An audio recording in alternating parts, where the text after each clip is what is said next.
The latest Starfield news is coming in the way of a Todd Howard interview with Lex Fridman, and he has a lot of very interesting things to say. Some of the things he said are contrary to my own theories about Starfield, Xbox, exclusivity, the PlayStation 5. I want to break it all down for you right here at the beginning of the video. These videos are longer because they're live streams, so make sure you hit subscribe and the bell button so you don't miss these longer streams and discussions.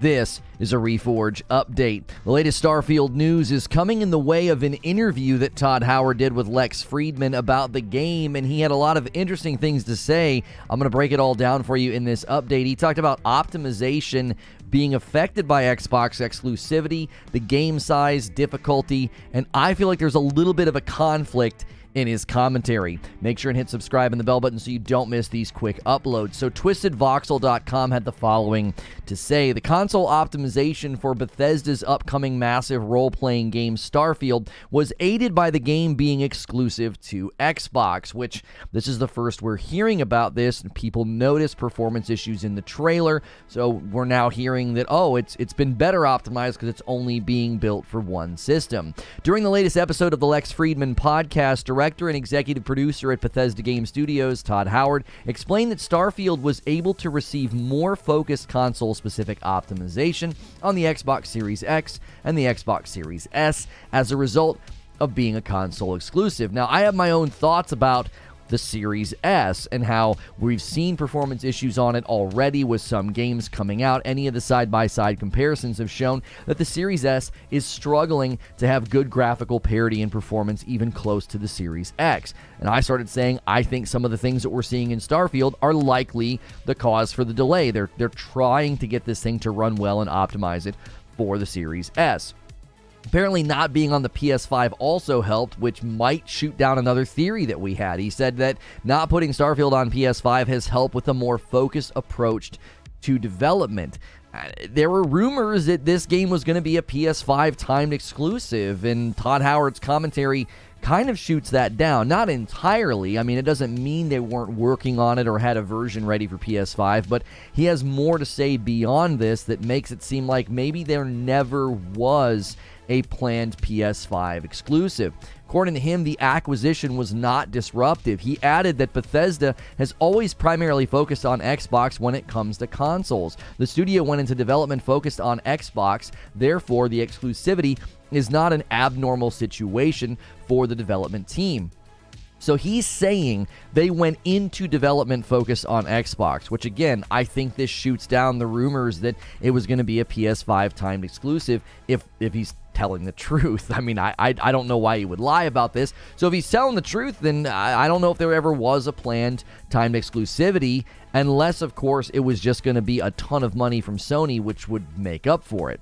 I think it's interesting timing to state this after the delay. I can't be the only one that started thinking maybe the Microsoft acquisition caused problems, maybe it caused a disruption. Phil Spencer recently had commentary about it and said he really wants to let teams own their date, and I started wondering, well, then why on earth was Todd Howard so confident about the release date? It was in ink, and then all of a sudden Microsoft's part of the picture and the game gets delayed. So that narrative started to take form, I think, in some circles. Maybe he's trying to push back on that to be like, listen, being bought by Microsoft did not affect this game at all.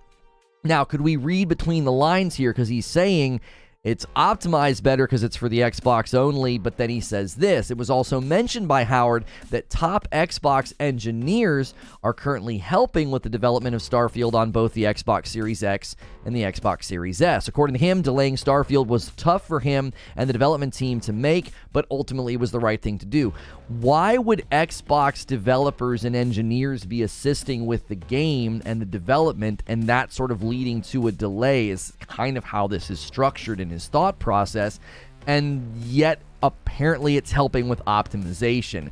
It just seems a little strange. We've had other developers say when we develop a game for one platform, it helps with efficiency, it helps with optimization because you're only sort of building for one ecosystem. But then he's also trying to establish confidence in the fact that Xbox engineers are helping them with the game, and then talks about how the delay was a hard decision, almost as if Microsoft entering the picture was a part of the delay. Hey, we need help getting our game to run well on your systems. And after the acquisition, Xbox engineers stepped in. The real question is, when did those engineers start helping?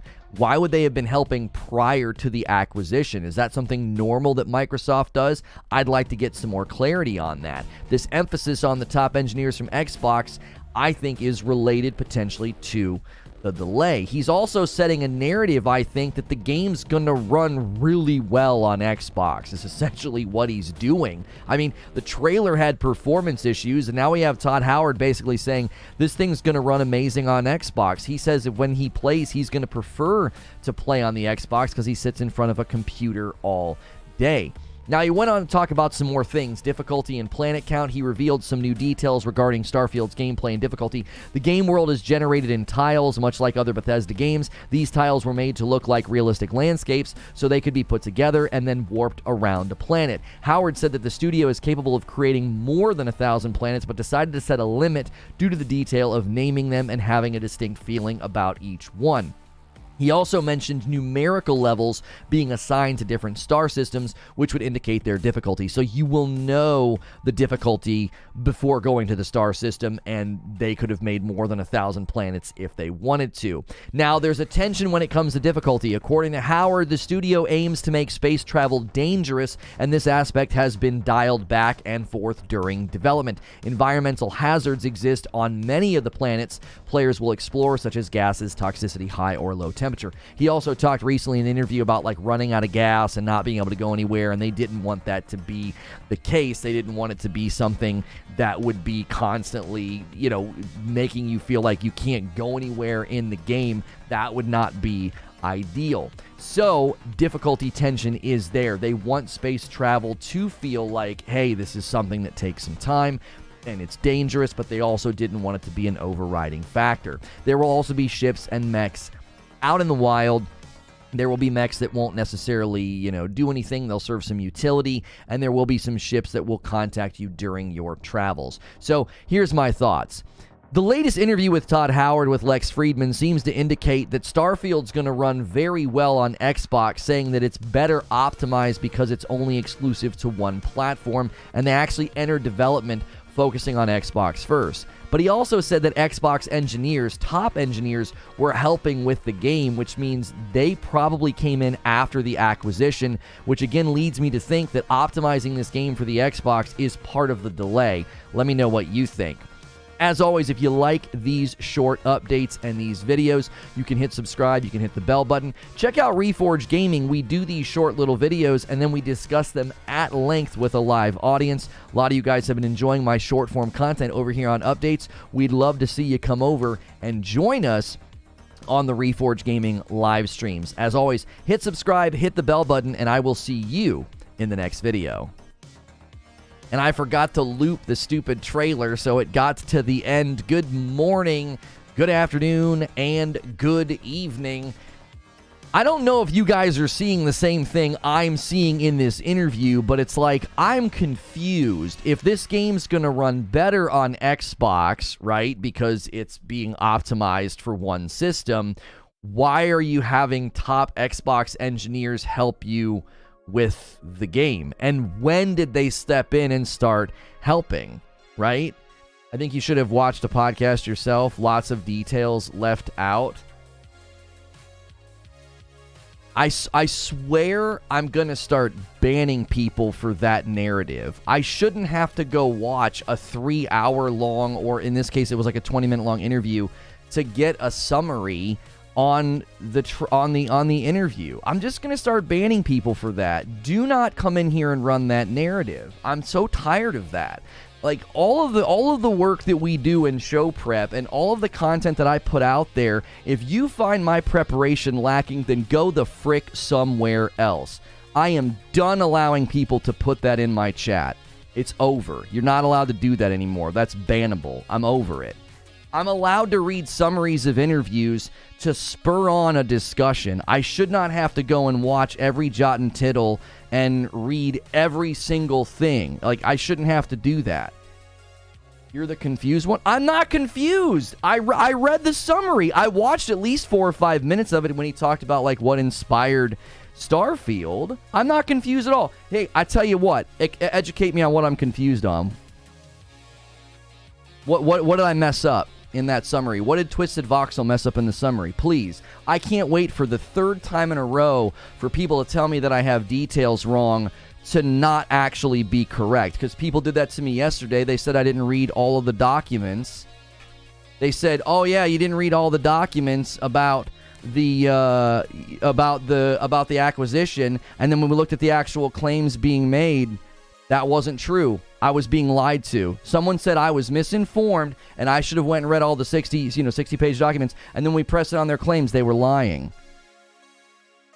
So please educate me. Inform me on what I got wrong. He talked about how the game is going to be better optimized, and because they're optimizing it for one system, right?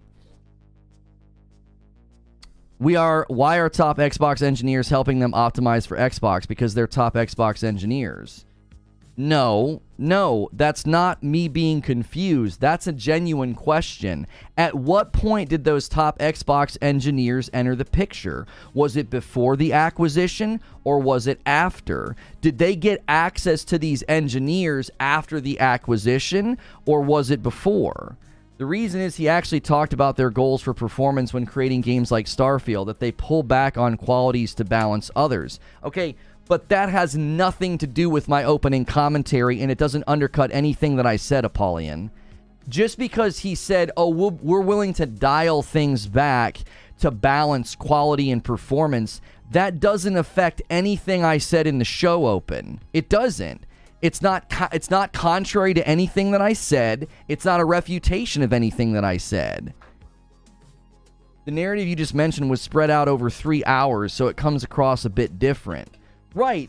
The genuine question I have is, he's saying this thing's going to run better because we're building it for one system. But then he also says we have top Xbox engineers helping us get this thing to run on Xbox. Well, okay, when did they start doing that? Because if they started doing that after the acquisition, then that adds meat to some of the theories that I was putting out there, that this game was on course to launch, Xbox entered the picture, and it completely changed timelines. Like, I don't need to watch the interview to come to these conclusions. These are bullet point summaries from what he said. What's good, Feed? I see you in the chat. No, but it adds to it. So instead of thinking it's going to run amazing, you'll understand some things may be dialed back. It creates a different expectation, in my opinion. No, when you say that we're willing to dial things back for quality and balance, I expect it to run amazing. That's exactly what that communicates. It communicates to me, that's literally what optimization is, Apollyon. You understand, you're fleshing out what optimization means, right? Optimizing a game to run on a system is quite literally what you said I missed. Like, dialing things back so that there's equal quality and performance, that's like literally what optimization is, brother. So I don't understand. They said they're going to prioritize optimization. In my show open, I talk about how, oh yeah, it's going to run better on Xbox because we're only building it for one system. We're optimizing for one system, which is something that we said yesterday. That's nothing that you're saying is contrary to my show open. If I would have watched it, I wouldn't have come to a different conclusion. I would have been like, oh, that means this thing's going to run amazing. It's going to run really well. I didn't say look amazing. I said run amazing. They talked mostly around philosophical ideas around its design. I don't remember him being specific about details around Xbox engineers. I mean, If he didn't say that top Xbox engineers were helping with the game, then this article like completely misquoted him. It's not one system, it's a Series S and the X. Well, but it's the same architecture, with one's weaker than the other. It's mostly the same architecture. Like, it's a weaker system, but it's the same ecosystem, it's the same software. What does run amazing mean? I assume Starfield will be 30 FPS on consoles. I think ultimately it was Todd Howard's team that decided to delay the game. They told Todd they wanted another 6 to 12 months, probably reminded him that people will be playing this game for a decade. He said they have access to top engineers, and it's been awesome having that resource to make the systems purr. Yeah, right there. That's him talking about we have access to top engineers because of the acquisition. I read the same thing about top Xbox engineers from a different source. Right. This idea that you guys keep coming in here and trotting out this narrative that if I don't go read every single line of a document or watch every second of an interview, that I can't talk about it. They're like, I'm gonna miss something. Do you know what I'm saying? I've not missed anything. Nobody that said that has put anything in my chat that's contrary to what I opened the show with. I opened the show with speculation about, okay, all of this sounds like maybe there wasn't a PS5 timed exclusive ever included in their plans. So the engineers came after the acquisition. Right, that's exactly what I was trying to go for. Lono is not a news source. He gives a flyby to spark conversation. Right, like, I try to be a reliable news source. I'm not trying to give you guys unreliable information, but also sometimes, like, people come in and say, oh, hey, there was another article. Oh, hey, there was another interview. Oh, hey, you missed this one thing. That's totally fine. Like, I can't be expected to know every single thing about every single topic.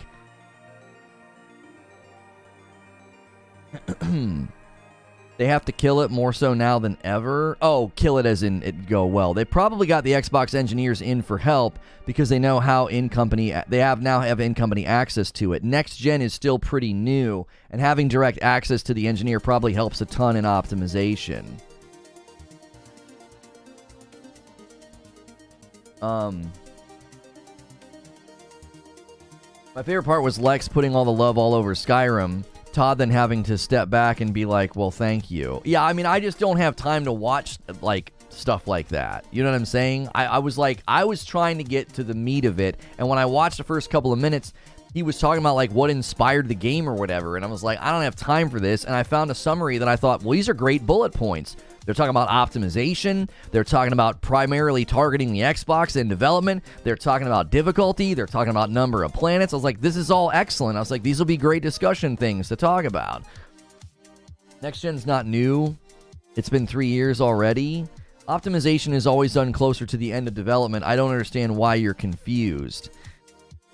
All right, I didn't say that I was confused. I don't know why you and other people are using that word. I didn't say I was confused. I said I wanted clarity on when the engineers got involved because that affects the narrative.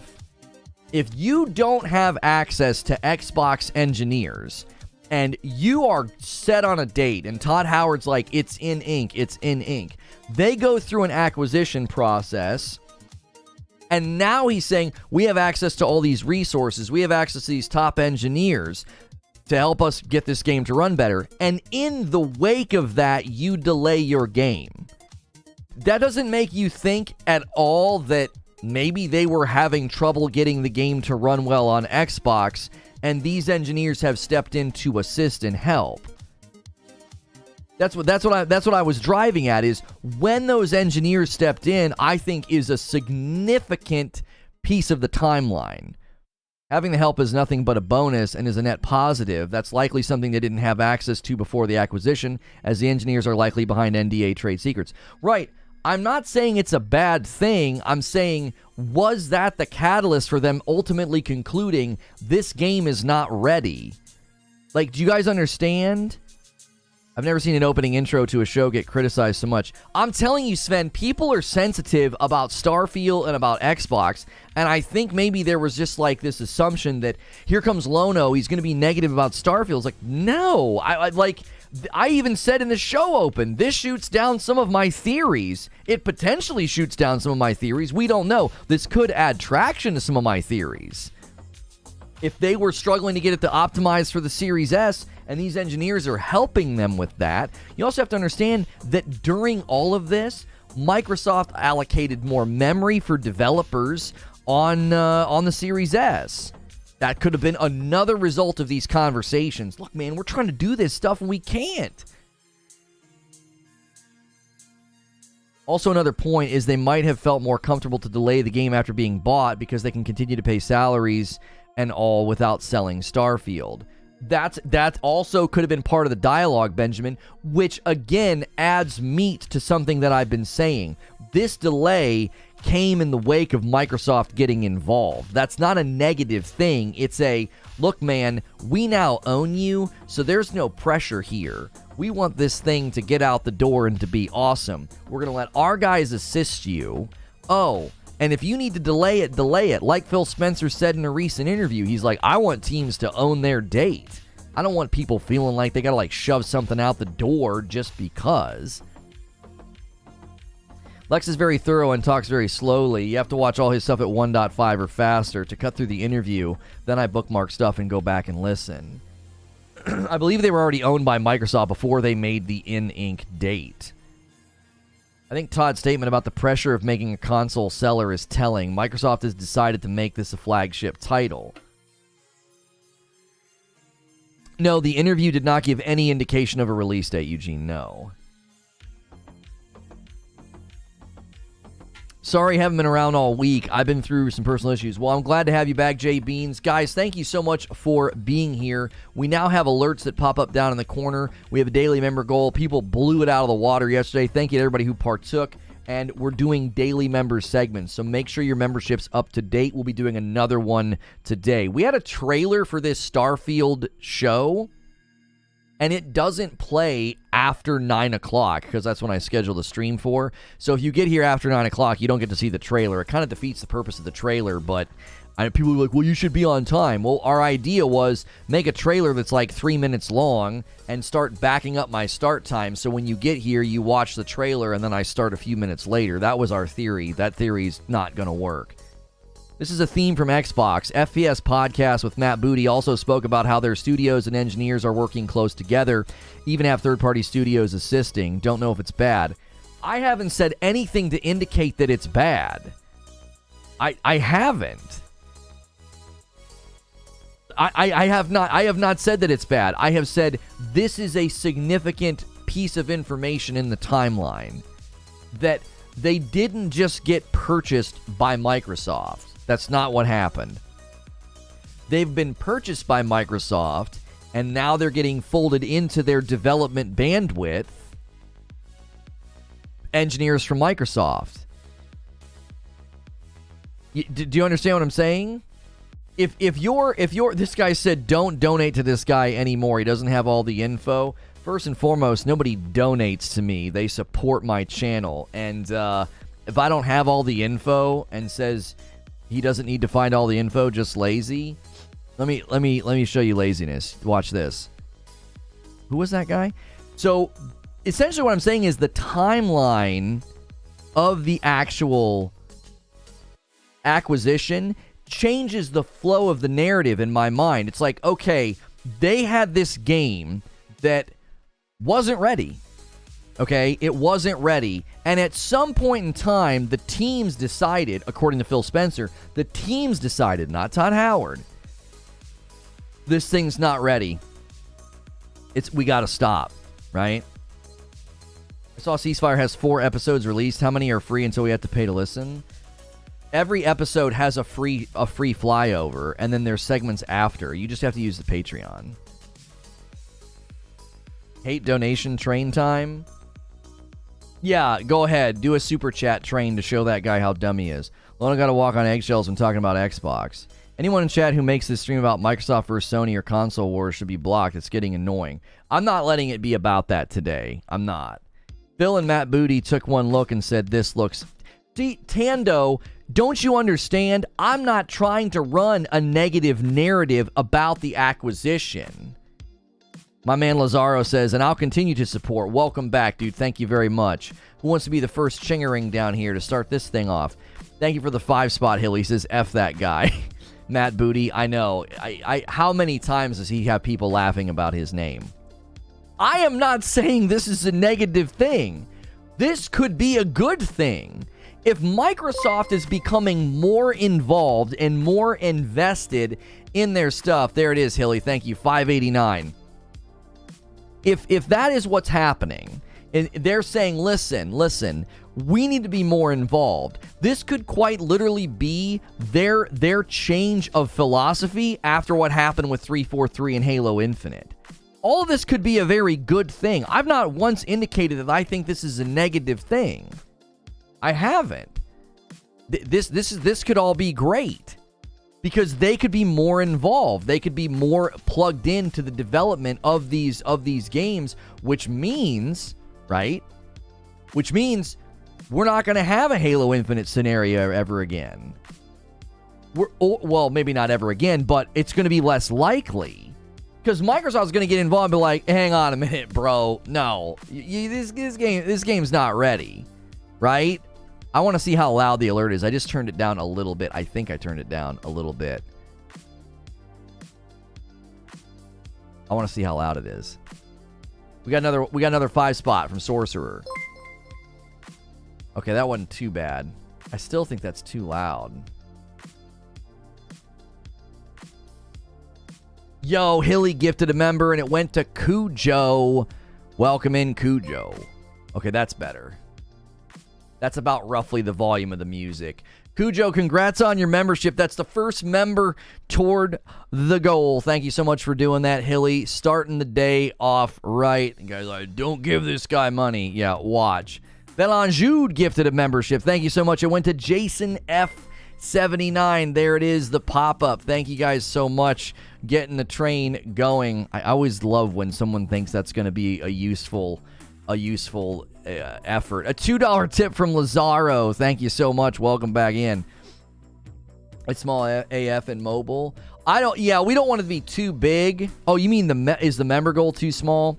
I turned the volume down a little bit. Yo, Christina, we're having a gifted member train. Everybody's gifting one at a time. I freaking love it. There we go. 3. Thank you so much. That went to Mass Produce. Hey, if you guys want to play some Call of Duty DMZ with me today, you can if you're a member. We're going to be grinding that out in the member stream.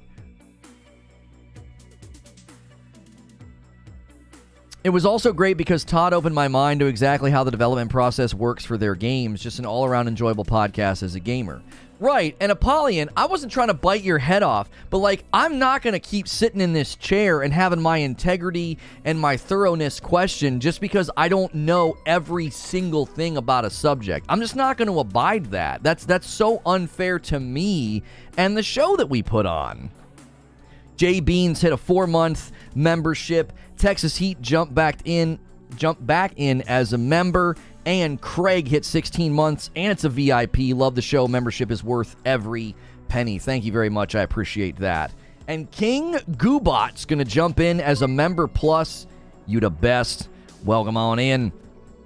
Appreciate that. That's a brand new one. I love to see folks. You know what we're seeing now? It's so encouraging that we're seeing people do membership on their own. Like gifteds, we love gifteds. I love just as much people being like, bro, I'm getting my own membership. I absolutely love that. 4 members already today heading towards that goal. $5 tip from Docs. The Fox says, crucify me, but I love Halo Infinite. Custom games have been amazingly fun. Cheers, Lono. You know what's funny about Halo Infinite is I had so much fun playing custom games with you guys. Hilly gifted another member, and it went to Silver Surfer. Thank you so much. I forgot to update the shirt command. Yo, legend status just hit half a year of support. Thank you so much. Hang on. This is a Deadpool Christmas shirt. Hang on. We didn't have anybody use the code at 80s Tees last month in November. Which kind of shocked me. Usually the Christmas shirts get everybody pretty excited, but maybe people were waiting for December. So I updated the shirt command. There we go. The shirt command is now not the one from yesterday. Sorry about that. Yo, Ric Flair, woo, coming in with a 14-month membership milestone. A Wolf's Den just upgraded to Member Plus. You the best. 2 months on a Member Plus from Super Gaming. Sony sent me 150 employees to help Callisto with development and mocap. Oh, Sony sent 150 employees to help Callisto. Ooh. Yo, online MVP hit 21 months, all the way up there on VIP Gold. I think that's the highest tier we have. Benjamin got gifted a membership from Talica. Thank you so much. That's 6 new members today. Thank you so much. I wasn't questioning your integrity. If it came off that way, it wasn't intended. I enjoy your thoughts on things, which is why I would have enjoyed hearing your thoughts based on the whole thing. It's just, I'll be honest with you, man. We're doing so much. I have to balance, like, work-life balance and my mental health, and also give you a killer show. Oh my gosh. Online MVP says, I'm going to do 20 members. Jiminy Christmas. Chronic Spin Dash just did 19-month membership renewal. Sonic Frontiers will be Game of the Year. Mark my words. Love the show. Thank you. Crowded House. Yosh D55.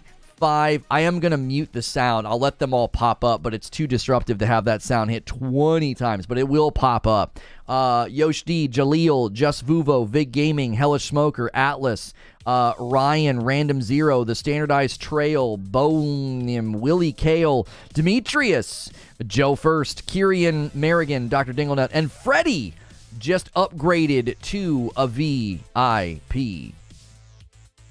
You the best. Member goal is odds on LOL. Is odds on? What? Thank you so much, Freddie Jackson, for jumping back in close to the big 2. Thank you, man. Todd made it like Starfield will have the opposite approach to exploration that Elden Ring had. He said every planet will tell you the resources it has. To me, this sounds bad. Well, I don't think so, Dalton. I don't think that that's bad. No, I don't agree with that. Let me explain why. Right? Let me explain why I don't think it's bad. Okay, I was just making sure the alerts weren't going off. I like when they pop up for like 5 or 10, but when we get 20, I have to turn the sound off. It's just too disruptive to the talk show. If you're new and just tuning in, we're talking about the latest Starfield news, the Todd Howard interview with Lex Fridman, and we're breaking it down. And I want to address, right, I want to address what somebody said about the planets, because Apollyon's talking about it. They didn't want people wasting their time. There's going to be so many planets, you wouldn't want to basically like go to a planet and be like, oh, this is an ice ball with nothing on it. Does that make sense, chat? Are like children, we love to disrupt dad. That's right. Let's get the likes up, says Lazaro with a $2 tip. I paid $2 to remind you. That's my man right there. Thank you. I very, very much appreciate that. What do we want? 20 bings? When do we want them? Now. A $5 tip from Docs the Fox says Bears beats Battlestar Galactica. Thank you so much, Docs the Fox, for the $5 tip. The alerts are broken. It's just still going. It's still going. You guys should, somebody else jump on so it can't stop. I want to know how long that thing can run. D-Tom says, I'll do it. My man. D-Tom jumping in with a 5 spot. That's the way to do it. That's the way to do it. A 5 spot coming in, taking us to 31 on the day. Zach Quartz, Dalton Burrows, Rob Taylor, Leonidas, and Raymond Urselman. Thank you so much. You guys all got memberships. We do a member segment every day in the middle, so make sure you're here for that. Right now, we're talking about Starfield and the latest Todd Howard interview, and then in the middle of the day, we break and go to members, and there are specific segments that only you get to be a part of. And today we're going to be grinding some DMZ, because DMZ and Call of Duty gameplay, we tried it the other day, didn't quite work out, but we're going to do some of that with members. That's a great perk for you guys. Even with the current technology, we know the resources on planets through telescope observation. Professor Abbott says, what's up, Dad? That's right. He used the whole fuel system as a point. If you run out of fuel, you'd have to wait for a response to your distress beacon or harvest materials to get fuel. He felt that slowed down. Right, he talked about that in an interview before he got to Lex Fridman. He said, listen, we considered doing this with that, right? Leonidas is about to pop up. Dalton Burrows, we're going to run out. We're going to run out. Who else wants to keep it going? The alerts are about to stop. He said in an interview that they tried that, where like you'd run out of fuel, and it was like well, if we do that, then you just can't do anything. He's like, that's just very, like, disruptive and gameplay halting, which I think is a good decision. I think there's always a tension with difficulty in games. Like, if you ratchet up the difficulty too much, then you can't play the game. Which interview are we talking about? He just did one with Lex Fridman. Yo, Hilly's going to do a gifted and take it up one more time to 32. There we go. There we go.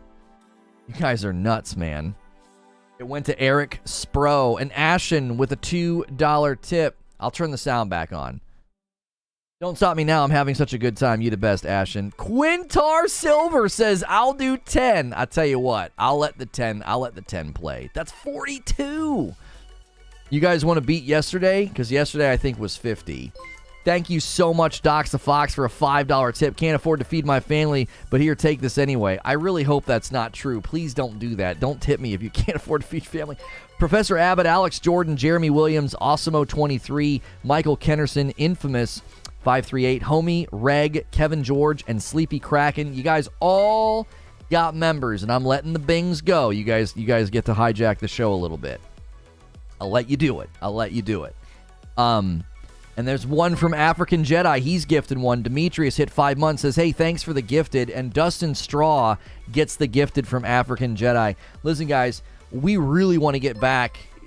We want to get back to 2,000 members. We kind of need to be back at 1,500, and you're getting us there. You guys are awesome. There is definitely a lot of trust here for me being like, listen, we need y'all. And I need you, and we love doing these shows, so we appreciate the lifeblood, getting back pumping. Loney, we really need your Dash Rendar grunt for these member trains. Yeah. Oh! He looks silly now. Who looks silly now? What, the guy that said the thing? The guy that said hater, being a hater or whatever? Best streamer on YouTube? I appreciate that, my man. Don't give this guy money. How'd that work out for you? TY for a great show. Thank you, Quintar. I appreciate that. We climbing, baby. We're back in the 800s. We're getting there. The main reason that I zeroed in on the acquisition, I just want to be crystal clear on this. Oh, I don't have the timer going. Hang on. I don't have the advanced timer going. You guys haven't got to see the shot yet. Oh, look at all this other stuff back there. What's going on? There's some other stuff back there. I forgot to turn that on. Thanks for 15 months at a VIP, Christopher. Okay, I want to be crystal clear on something, okay? I wasn't bringing up the acquisition and the Microsoft engineers. I wasn't bringing any of that up to be like, oh, this is a negative thing. It could be. I actually think it's probably leaning more toward the positive of like, oh, are you guys ordering coffee? I'm seeing coffee emotes. Oh, I'm not calling out coffee orders. You guys are doing too much. Leal Duck ordered a Frickmas and a Dark Blend. Guys, Frickmas will be here Wednesday next week, and you're going to want to get your orders in before Wednesday because we're going to ship them all out before I take a short trip. I'll be gone for 2 days next week. And then 2 days the next, but only 2 days each week. It's a very short trip this time, but we're gonna make sure and ship all the coffee out middle of next week. It's actually getting here on the 7th, like the day before I leave. Yo, Cat dropping a 10 bomb, beating yesterday's record. Yesterday was 50, and now we're at 52. You the best, Cat. You get to hijack my sounds for 10 dings. Typhoon, Stormkiller Nation, Misery, Noel Rodriguez, Alex Humphreys, Quarterfish, Maze Rays, Cridge91, Bear on a Sled. You know what I like about gifted members right now? I actually recognize all the names. There was a time there where I was seeing names I'd never seen before. I actually think that might be one of the reasons we went like this and then went like this, because I just think it was giving it to randoms. I think it's actually going to people that watch the show now, and I think that's going to help. So keep it going. You guys are the best. You guys are the best. Okay. All right. I got to get back on topic. Again, it could be bad and it could be good. Let's talk about how it could be good. All right, let's be positive. Let's be hopeful. Let's be optimistic here. I want the Xbox guys to know that, like, I'm in this game's corner, dadgummit. Here's why it could be good. If Microsoft is more involved in the optimization of Starfield, that means the game is going to run about as good as it possibly could on their systems. You can't get more help. I don't think you can get any better than that scenario, okay? This could be also a way to get the Series S out of this question mark category that I have it in. I have it in a question mark period. It's like, I don't know, man. I'm looking at these trailers. I'm thinking, golly, I've seen some tech breakdowns and comparisons on the Series S. How is Starfield even gonna run? Well, consider this. A lot of the games that we've looked at that have done side-by-side comparisons with the Series S have been multi-platform games that Microsoft engineers probably they didn't even touch it, okay? They didn't touch the games. When they're touching a game, the hope would be they can say, all right, here are some things that we've learned. Here are some tricks. Here's some loopholes. Here's some ways to get the most out of the architecture of this system. Does that make sense? Like, I am not suddenly being like, rah, Series S. I still have serious doubts and concerns about that console long term. I really, really do. Just based on, if you look at any of the comparisons right now, I mean, any video game at all, that thing is constantly running everything at dynamic 1080 just to get 60 frames. Dynamic 1080 means it's not staying at 1080 resolution, and the 60 frames are rarely consistent, right? My daughter has performance concerns with the Series S. Turns out spawning millions of mobs in Minecraft is not a good idea. User error in this case, right? Was the Series S a smart idea, says Agent Slick Slaya, or should the industry just move on to the more powerful consoles? I don't know. They just did a sale on it, right?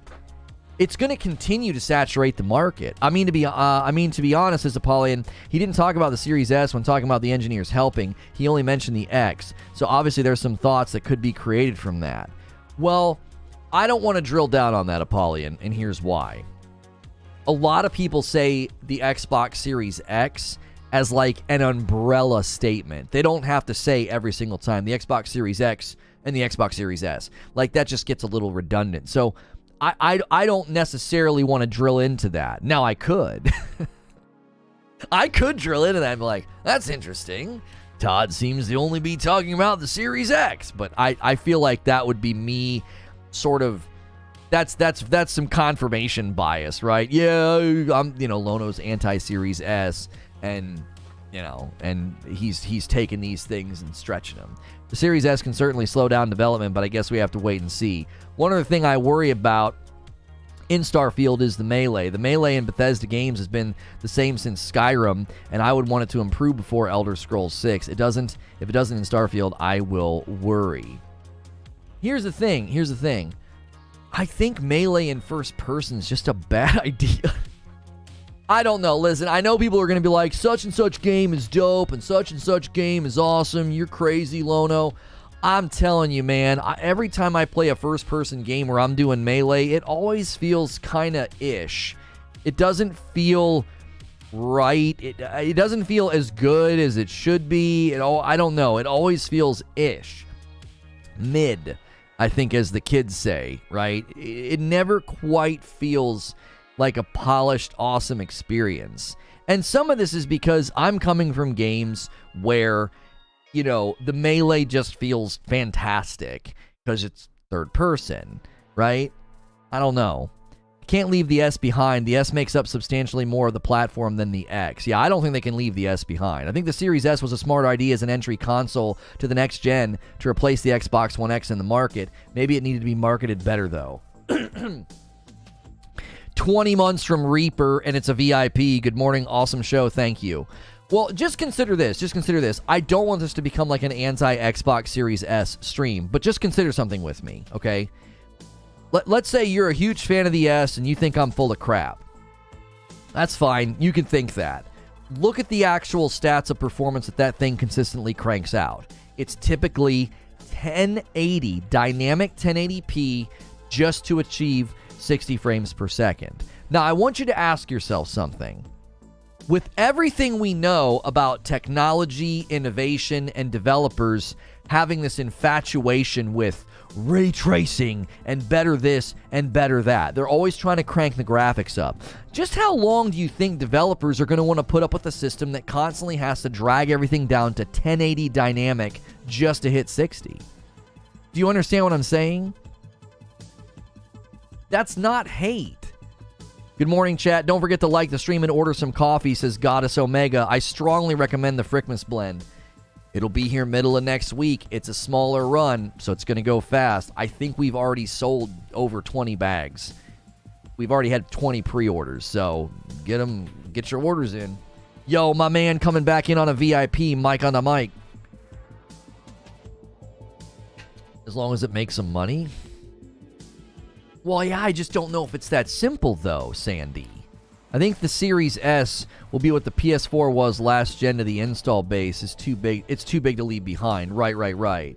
Something like Ghost Runner, where it's about timing. Yeah, there are games that get first-person melee right. Chivalry 2 has really good first-person melee combat, says Dalton. I will agree. It usually doesn't feel good, though. And yeah, From Software games have peak melee combat. I think Ghost of Tsushima does. I actually think Ghost of Tsushima's melee combat is superior because FromSoft is still using old stuff and they still have frame timing weirdness and hit detection oddities. No, I'm gonna give it to Tsushima. I'm biased, but I'm giving pristine melee combat. I'm giving it to Tsushima. There's no better price to performance than the Series S. Games have to optimize to run on crap PCs and graphics cards. Optimization for the S is probably easier than optimizing for a PC. Sekiro on combat. I actually might give it to Sekiro. I might say Sekiro and Tsushima are essentially tied. They're spiritual twins, I guess. Yeah, I would say Sekiro is way up there too, right at the tippity top. Here's the thing. Let me address what Gilly said, because I think that's a total fair pushback to say, Lono, listen, man, these companies are accustomed to optimizing their games for weak PCs. Optimizing for the Series S isn't going to be that hard. Okay, that's fair pushback. However, right? Remember when he does the turnaround? Remember when he does the turnaround in Brooklyn Nine-Nine? I should do that, Yeah, you're right, They do optimize for weaker PCs, so that probably means it'll be easier to optimize for the Series S. However, allow me to retort. I actually think we see clear evidence in the development world that floor of optimization is always moving up. Min specs always rise. And the Series S just feels so low that in 3 years' time, I just can't see people saying, we got to optimize our game to do 1080 dynamic to get 60 FPS. So your pushback's fair, but your pushback's only fair. Your pushback has an expiration date, right? Your pushback has an expiration date. Eventually, developers are going to be like, dude, 1080 dynamic just to get 60 frames? That's what I'm looking at. That's why I'm looking at Starfield. If you look at Starfield gameplay, and you look at if you look at what they're doing in some of these scenes here, right? The draw distance, the graphical fidelity, the lighting, the shadows. If you look at Starfield gameplay, bro, do you want this game running 1080 dynamic and struggling to hit 60 frames per second? I don't. And isn't this basically where we want games to go?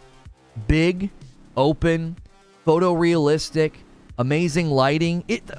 Isn't this supposed to be the promised land of gaming?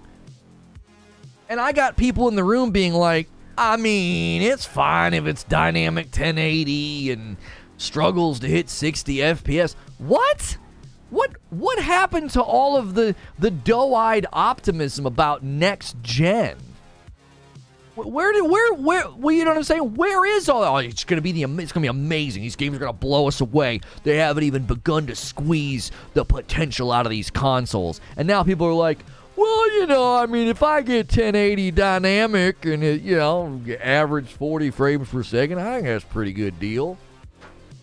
No, it's not. That's not a good deal.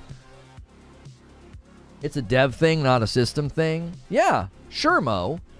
It's all of these devs' fault. Yeah. Every time I watch a tech breakdown and dynamic 1080 is what devs had to do on the Series S, it's the devs' fault. Yeah, sure. Keep telling yourself that.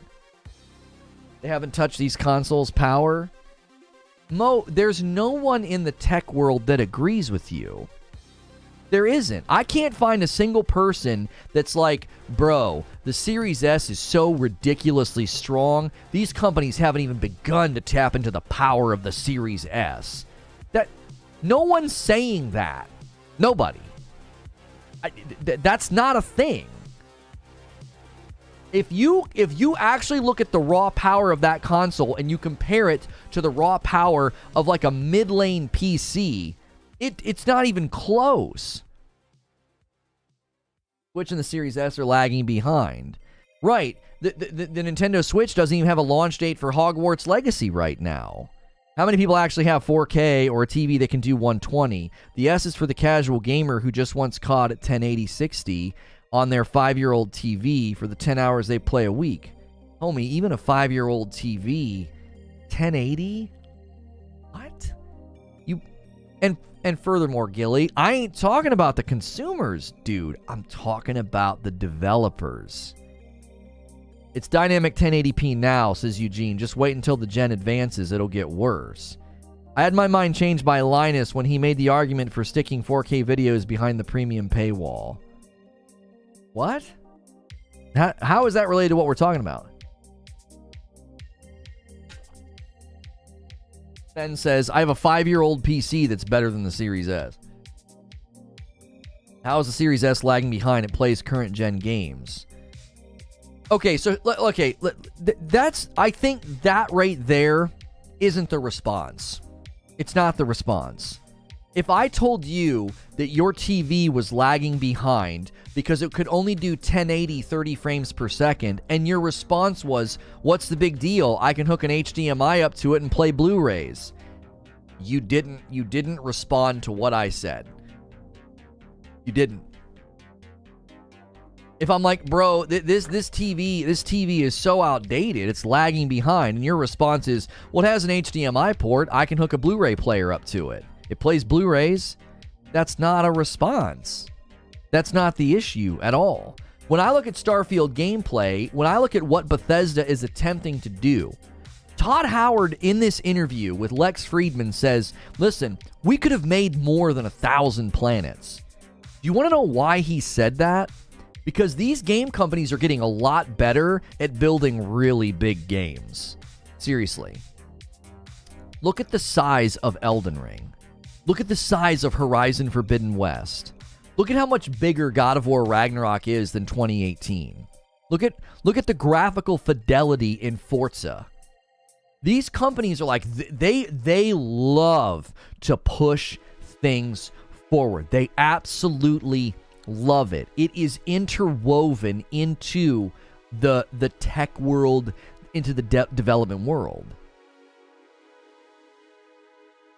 So, that's always going to cause that tension of this stuff's kind of lagged behind. This tech's not quite strong enough. I ran into that. One of the reasons I stopped doing PC gaming and I got an Xbox 360 and I got Call of Duty World at War, do you want to know why? I got sick of not being able to play new PC games.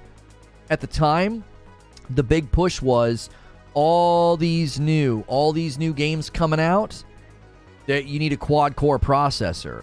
And if I upgraded to a quad-core, I had to get a new motherboard. And when I upgraded my motherboard, I was going to need to get a new memory. I was going to need to get a new video card. All the chipsets, everything changed, right?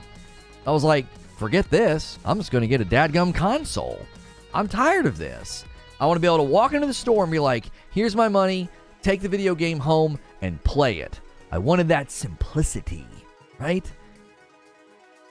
So if that, you see what happened to me there. What happened to me is I got shoved as a consumer into an easier route because the tech world kept doing what it does. It just kept moving forward. I was like, I'm done with this. Can't play Modern Warfare. Can't play Gears of War. I'm out of here. I'm done with this. I don't want to do this. Why? That's what the tech world does. Homie, that was in 2007. That was 15 years ago. That was the first year I was married.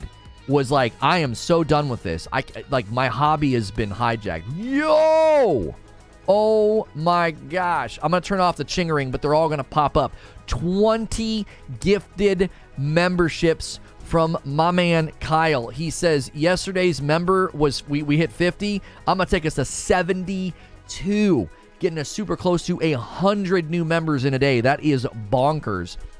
Squirtle Squad, Prosy, Christiane Topher, DSB Prime, seeing names I recognize. Cell Joel, my man Corey, Axel Foley, Ghost Fixter, Wes Hewitt, Felix Belantig, Super Real, Affels, Tarlix, Trash Boat, Divine the God, Adoptable Earth, Jay Purles. I'll go back to the scene so you can see the names pop up. Dave Dunlap, Brad Pease, Bernard Fang, and then One Up Ninja jumping back in with a Member Plus membership. You guys are awesome. Like, we were seriously like, maybe we should just, turn alerts on.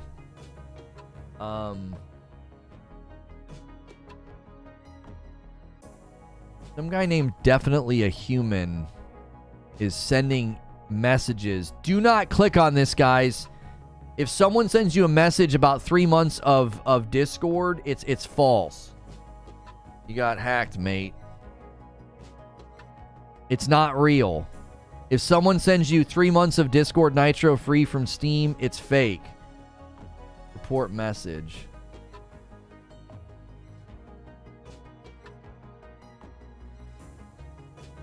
Don't show this again. Okay.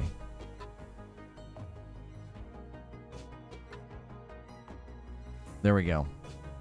Yeah, I just got a message from some guy saying get 3 months for free of Nitro, and it's not even a Discord link. It'll take you somewhere else.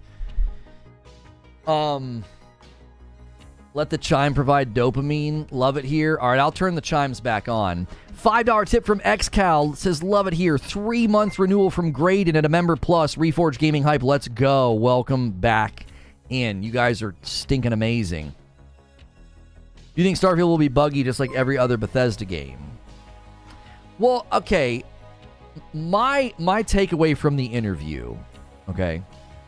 My takeaway from the interview is that Todd Howard wants the game to be big, but they also want to make sure that it runs well. It's like, listen, we've got engineers since the acquisition. They've got top engineers helping them make this thing run well. Hey, somebody ordered some coffee. My man Quintar ordered 3 bags of the Frickmas blend. I will have it in my hand middle of next week. Y'all are the best. Every game has bugs. It's just not game-breaking. Yeah, I'm not so much worried about bugs. I'm worried about overall performance. Does that make sense? Like, you're not going to tune in. There's XCal's $5 tip. Thank you, XCal, for that super chat. You were never going to watch me throw up my hands in a game and be like, I can't believe it. There's a bug. Yeah, this door is glitched. It's unbelievable. You will never, ever see me do that, okay? I always look at overall performance. So yesterday, when I was playing that Warhammer game, that Darktide game, my issue was not that periodically it was a little buggy or a little jittery. The overall performance of the game was just bad. I was like, this isn't very good. Felt sloppy, felt clunky, felt sludge-like. There was hitches.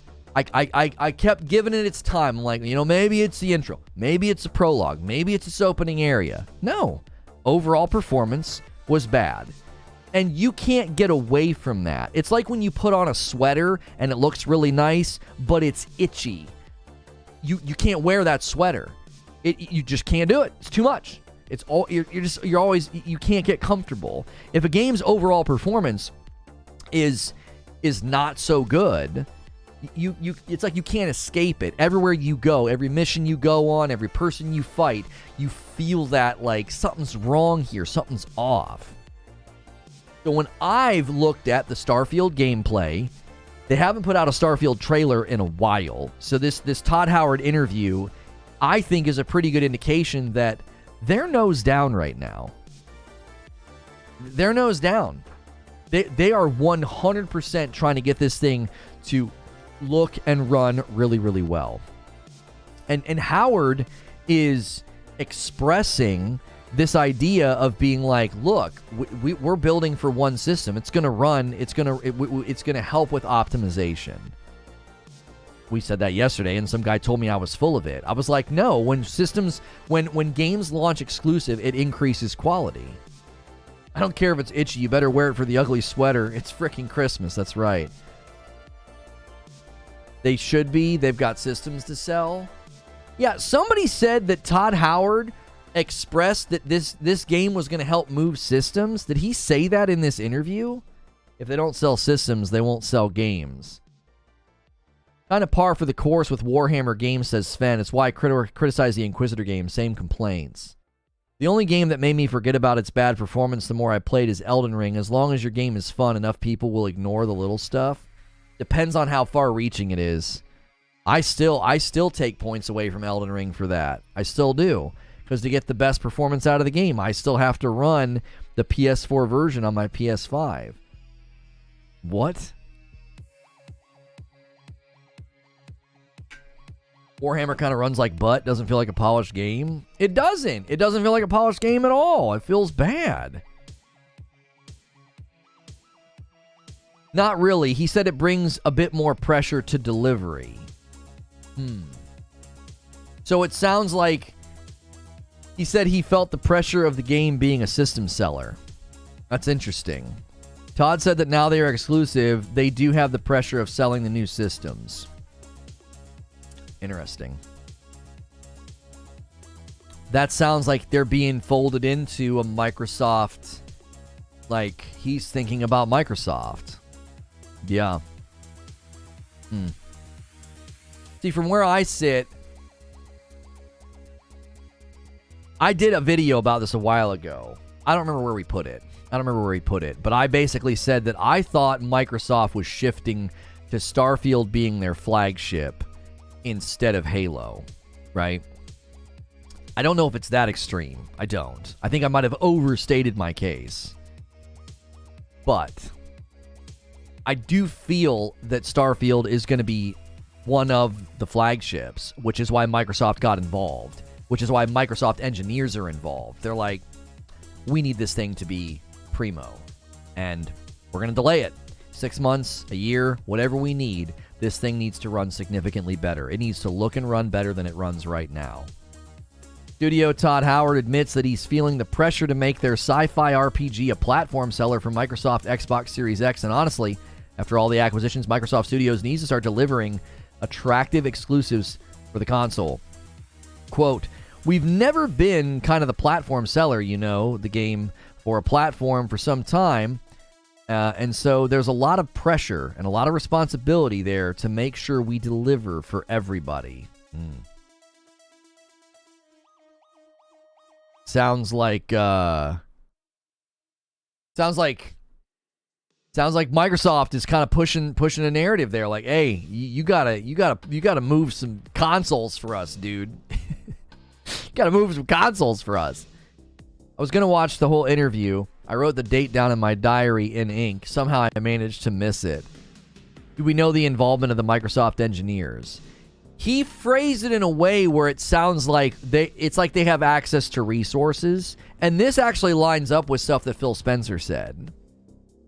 Phil Spencer recently talked about really wanting to support teams and really wanting the teams to feel like, yeah, we've got support. We can own our date.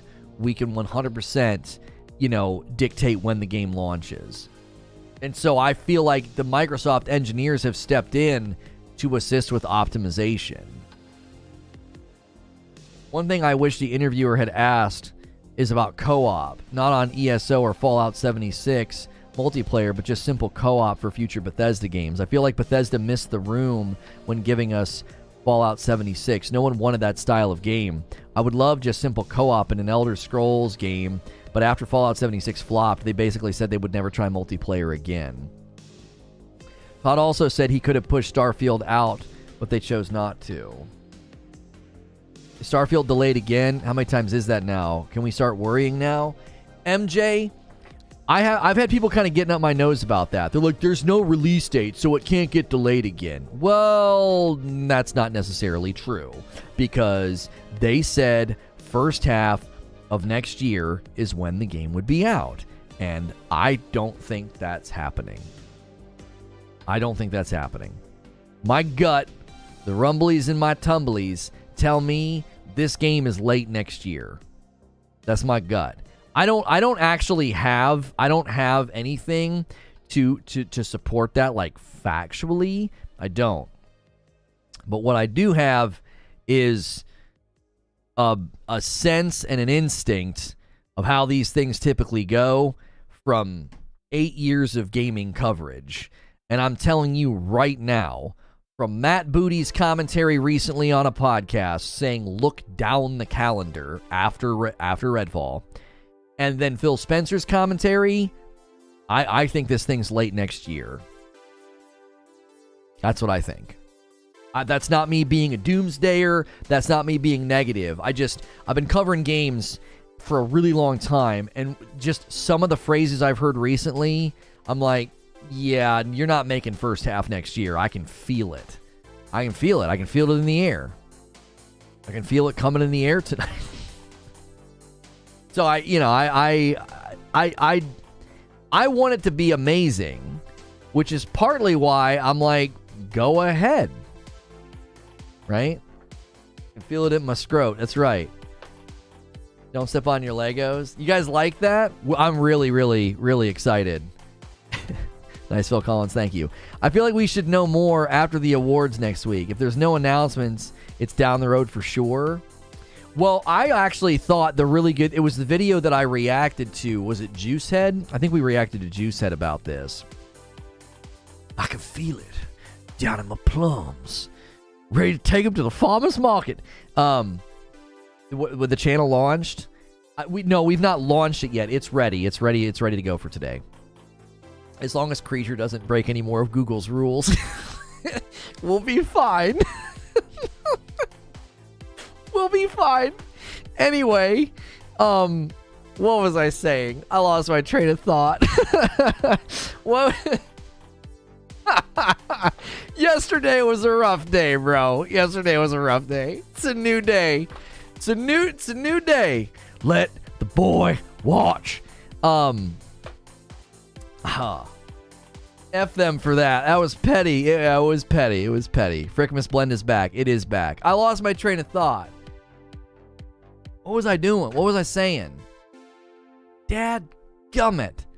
Where was my... I completely lost my train of thought. Justify buying a second console. Want to buy the game.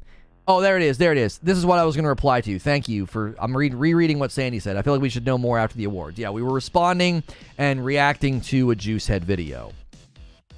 And I thought Juicehead's insight on this was pretty good. He basically said, Todd has made it pretty clear, and the pattern from Bethesda is they like to start talking about the game around 5 months out, right? Around 5 months out is what they like to do. And so, I think if we don't hear anything about Starfield by the end of January, mid-February, it ain't landing first half. You kind of give a clue about that. Mention that when you see marketing being pushed, there's roughly 6 months left in production. Could be wrong about that. No, I agree with that. I think that's a fair observation and conclusion to say, listen, if we get into the middle of February and we haven't heard anything yet, this game is in the second half of next year. It's late next year, right? Because this is what I think they're going to do. This is my theory. I'll give you my theory on the Starfield release date. Here's my theory. I think early next year we hear about Redfall. And then in the middle of next year, we start hearing about Starfield. They're going to use, this is just a theory, I think they're going to use the Summer Game Fest, the Xbox Bethesda Showcase, the summertime marketing gaming machine to be like, here's your Starfield release date. Here's your GD date. And I think it's landing November, December, something like that. That's what I think. If it's first half, they'd be marketing now as part of the holiday push. Yeah, that's what I mean. If we get outside of January, I don't see it happening, Eugene, because they'd have to start marketing it in January if it was going to land in like the 6th month or whatever. This is like the same convo we had around this time last year. Who's ready for Callisto Protocol? Yeah, I'll be playing that one tomorrow afternoon. Starfield's either coming out in the spring or it's coming out late fall Christmas. These are two of the best times to sell games, and Starfield as a winter sale would be. Okay, so let's say spring. Wouldn't that be like March? That means that they should be talking about it. Didn't God of War Ragnarok start promoting in October? But that's Santa Monica. Santa Monica has their own, strategy. They have their own way of doing things. Hi, everyone. Simone T-Bear in the house. Thanks for being here. Guys, thanks so much for doing all the things today. Some very generous people got us to 72 new members. We only asked for like 15. We set a little goal every day, just something to celebrate. Yesterday, we blew past it and hit 50. We're close to doubling that. We're like 28 away from 100. That's bonkers. Thank you to everybody who jumped in as a new member or gifted members today. We greatly appreciate you getting us back up in the member count. God of War was promoting early last year. Yeah, God of War didn't have an official release date until later in the year. But they were talking about the game and doing blogs and doing all kind of stuff way earlier the year than October. I actually agree with that. I think I don't think that's a necessarily like a fair representation of what they did.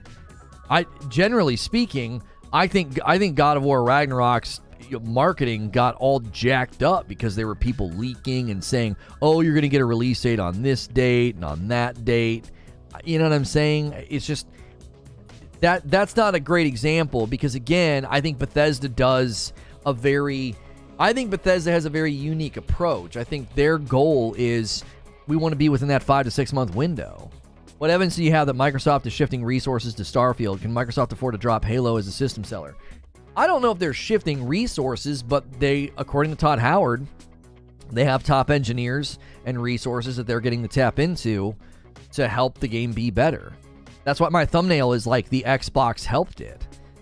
You know what I'm saying? Like, that's why I went with that thumbnail. It's like, so Starfield is being helped by this situation. It's let's see here. It's one of those things where it's like there's a lot going on. There's a lot that goes into game development, and Xbox, I believe, has stepped in and is assisting. Is it headlining on Game Pass? So there won't be a push for pre-orders. I think if it hits next fall, but they could still pull it off as they don't have a ton of market. They don't need a ton of marketing with this. I mean, in my mind, I think there's a lot of pressure for this thing to be sort of flagship, and that's why I think Microsoft's getting involved. No longer a member. I don't have the funds to renew my membership, but I'll still listen. Yo, Chris, all of the gifted members are names that I recognize, so just stick around. You'll probably get one. I bet you if you stick around, you'll get one if people start doing it again. Todd has already said that he's okay launching a game within weeks, but at the end, it's up to Xbox. At this point, 4 or 5 games I've played on Game Pass aren't even worth the download, says Hilly. What would suggest that Microsoft can afford to not shift away from Halo? Hilly says it's a joke. The game is already late. Halo was late and hot garbage. Late launches and broken games has been my experience on Microsoft. I literally have no reason to boot up my Xbox. My PC is a savior.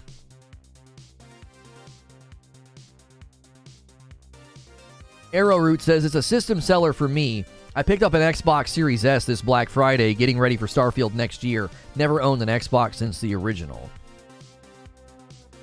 I just hope Starfield is good. I do as well. I do as well. Like, when I... excuse me. When I express concern about, like, Starfield, when I express concern about, you know, Bethesda and Microsoft properties, it's not because I'm, like, negative. It's like, dude, I want this thing to soar. I like my Series X. I do. But it's like I play party games with my kiddos on it. If Starfield is good, Gears is good, and Hellblade is good, I'll buy an X. I want to get an S, but no way now. You bought it for Starfield? That's bravery. I was thinking the same thing. If it's good, I'll buy an X just for it, honestly, and future Bethesda games. I'm not sure what games you're picking on Game Pass, but 4 out of 5 seems extreme. I saw a couple recently that I really wanted to play on Game Pass. There was that Metroidvania one, right? YouTube's buffering, I don't get it. Small indie company. They were having a bunch of problems yesterday. It seems to be working much better today. So hopefully all the things are working. You know, you guys can always spam Lono Dope emotes. That's a great reminder, you know. Do you think that bad criticism about Plague Tale and Gotham Knight optimization caused Starfield devs to push back the date and get Microsoft engineers involved to get it right at launch? I don't know. No, I don't think so. No, I don't think so. What happened with Plague Tale and Gotham Knights, I 100% think that it sent a loud and clear message that people want 60 FPS. I think it sent a loud and clear message that, like, people want 60 FPS. Hey, somebody else ordered some coffee. Baker ordered 3 bags of the Frickmas blend. Thank you so much, Baker, for doing that. I still get creeped out when I see it switch up there. Like, we got the coffee in the frame now, too. See the bags there? We'll have the new bags soon. We got Mjolnir. We got Legos. We got the Lego advent calendar. It's looking good. We're filling the space out here. MJ says, you have dubbed Microsoft as a sleeping giant. However, Microsoft has not been winning for a while. I think betting everything on Game Pass is foolish. They're not betting everything on Game Pass. Yeah, their recent commentary about Game Pass is it's going to be 15% of the gaming division's revenue. And that not every game is going to land on Game Pass. And that they've hit saturation of Game Pass adoption on console. Like, I don't think everything's going on Game Pass. Rygen says that the like ratio is looking weak and hit the like. Thanks, Rygen. The way he described the game's environment and it made me excited more than the trailer did. You know what got me really excited about Starfield gameplay? It was when he did the video about the dialogue. I was hoping Lona was going to have a playthrough of Pentiment. It was surprisingly amazing.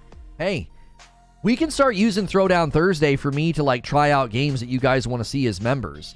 I think once a week doing some gameplay for members, especially Thursday is often a day where we can't do 2 talk shows. Yo, Ron M just gifted 10 members. One went to Big A Punk and Space Dobakeem, Seattle Chef, East Ite, TR Man, Angel Aduviat, Javier Cotto, Alex, Hopping Rabbit, and Hattori Hanso. Thank you so much. That takes us to 82 members on the day. Just 18 from 100. That's bonkers. That's bonkers. Welcome on in. If you guys are just tuning in, we're talking about the latest Starfield news. The Todd Howard interview where he indicated optimization is in a better place because of building the game for one system, building it for the Xbox. So the Xbox seemingly has helped this game, and Xbox engineers are apparently assisting with the game, which I all take as a good sign, but I also think it means this game might be landing later next year instead of first half. Remember, for shipping purposes on coffee, if you're ordering 1 bag, just order 3. If you're getting 4 bags, just get 8. And if you get 10, then just buy the pallet. That's right. That's right. And all these new members, if you got gifted a member today, every day in the middle of the day, I hang out with the members and they get a segment. Members have been getting a sneak peek every night of what's coming the next day. It's a great time to be a member. We're doing a member segment every single day. And today we're going to be grinding out the DMZ playing Call of Duty to the public doesn't seem to be working, so I'm going to grind it out with you guys and you members, and that's a great reason to jump in and hit the join button. You're one of the few that I can see looking past the art style and actually appreciate the passion that went into Pentiment. I highly recommend it. I love the update shorts. Thank you. I'd like to get your opinion on Game Pass indie called Exo 1. Is that Metroidvania? That one looked really, really good. That's a great thing that we could do on Thursdays for members. Like, that's a good reason to become a member. It's a good reason to be here. But that could be like a, hey, Thursday throwdown. Let's check out some games. I'm actually going to play some games. I know that we're primarily a talk show, so maybe doing that once a week would be fun. The sneak peek was cool last night. Thanks for sharing. I appreciate that, Deep B Man Baller. Thank you. I hope you guys like all the work that we're putting in to the members stuff, because we really appreciate y'all. Isn't that the flying disc game? Yeah, I don't know. Become a member, get the preview, research the topic, and you can tell Lono he's not researched enough and question his integrity. It's like 2 days in a row. I was like, what is going on? Like, what's happening? Like 2 days in a row. And they're like, you don't know it all. You don't know enough. You need to go watch it. You know what's funny, too? You know what's funny? Preacher literally was like, you should watch it. And I just didn't have time. I tried. I'll be honest with what happened, all right?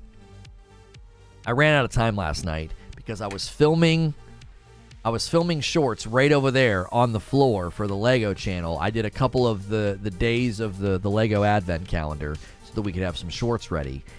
And then I put some Christmas decorations out on the front lawn with my kiddos. So that was why I just ran out of time. I didn't get a chance to watch it. Lono researches more than IGN, so that's something. I mean, that's not very hard. Researching more than IGN. Yeah, I read stuff. That's not difficult. Oh, a disc ball. Exo is a rhythm movement flying game on all platforms. It's weirdly soothing. Cool. 1 second, creature. 1 second. And I gotcha. Okay. I'm imagining Lono rolling around his floor with Legos like a 6-year-old. No, it's not that. It's not quite that extreme. It's just a good podcast. Some people are just excited about it and want you to watch it, ended up sounding like jerks. I know 100% Apollyon wasn't trying to be nasty. I gut checked it right away, because as soon as he said it, there was other people in chat being like, yeah, you're confused. You don't know what you're talking about. I was like, that you are not going to do that. Nice shirt. Thank you. This is from the Christmas collection over at 80s Tees. He's on the naughty list. If you guys want to get some Christmas shirts, make sure and use my code over there. I need a Spider-Man 2 gameplay trailer. I know. Somebody asked me earlier about the Sony showcase in the comment section somewhere. We're not getting a Sony showcase this year. You know what I'm saying? I feel the same way about Starfield. I see the passion and the ambition like no other game. People dismiss Starfield because some chair floating and called it buggy. Yeah, I'm not worried about individual bugs. I'm worried about overall performance, right? Back to work for me. Thank you, Ron M. I listen to you a lot. Sometimes I agree, sometimes I don't, but that's fine. We're all different. Hey, thanks for being here, Ron M. I appreciate that. Also, how now relationships with characters are built different now. So instead of a meter that goes up and down based off interest, now someone you're in a relationship will be upset with you. A membership's back. Yeah, somebody took care of you.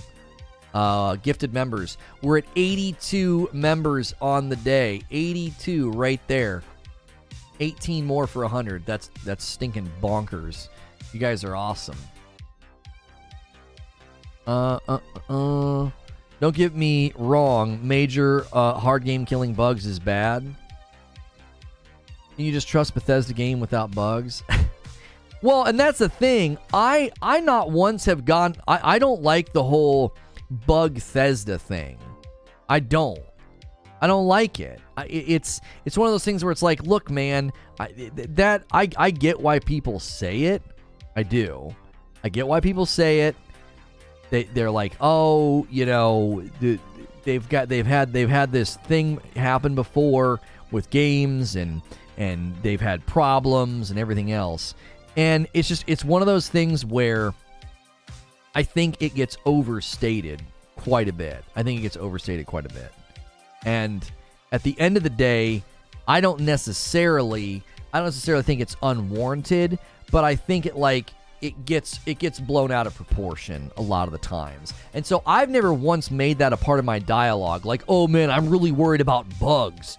Nope. No, I'm worried about performance, because that's so jarring. I'll give you an example with No Man's Sky, because Starfield and No Man's Sky have been compared numerous times, because Starfield gameplay has obviously taken some inspiration from, stuff in No Man's Sky. And so when I was playing No Man's Sky, when it first came out, I remember there was numerous times trying to play it on PC where I had all kind of performance problems. Jittering, things popping in, it being kind of laggy and sluggish. One of the reasons I just totally lost interest in the community planet that we did. I just lost interest because it was so buggy every time I tried to do anything.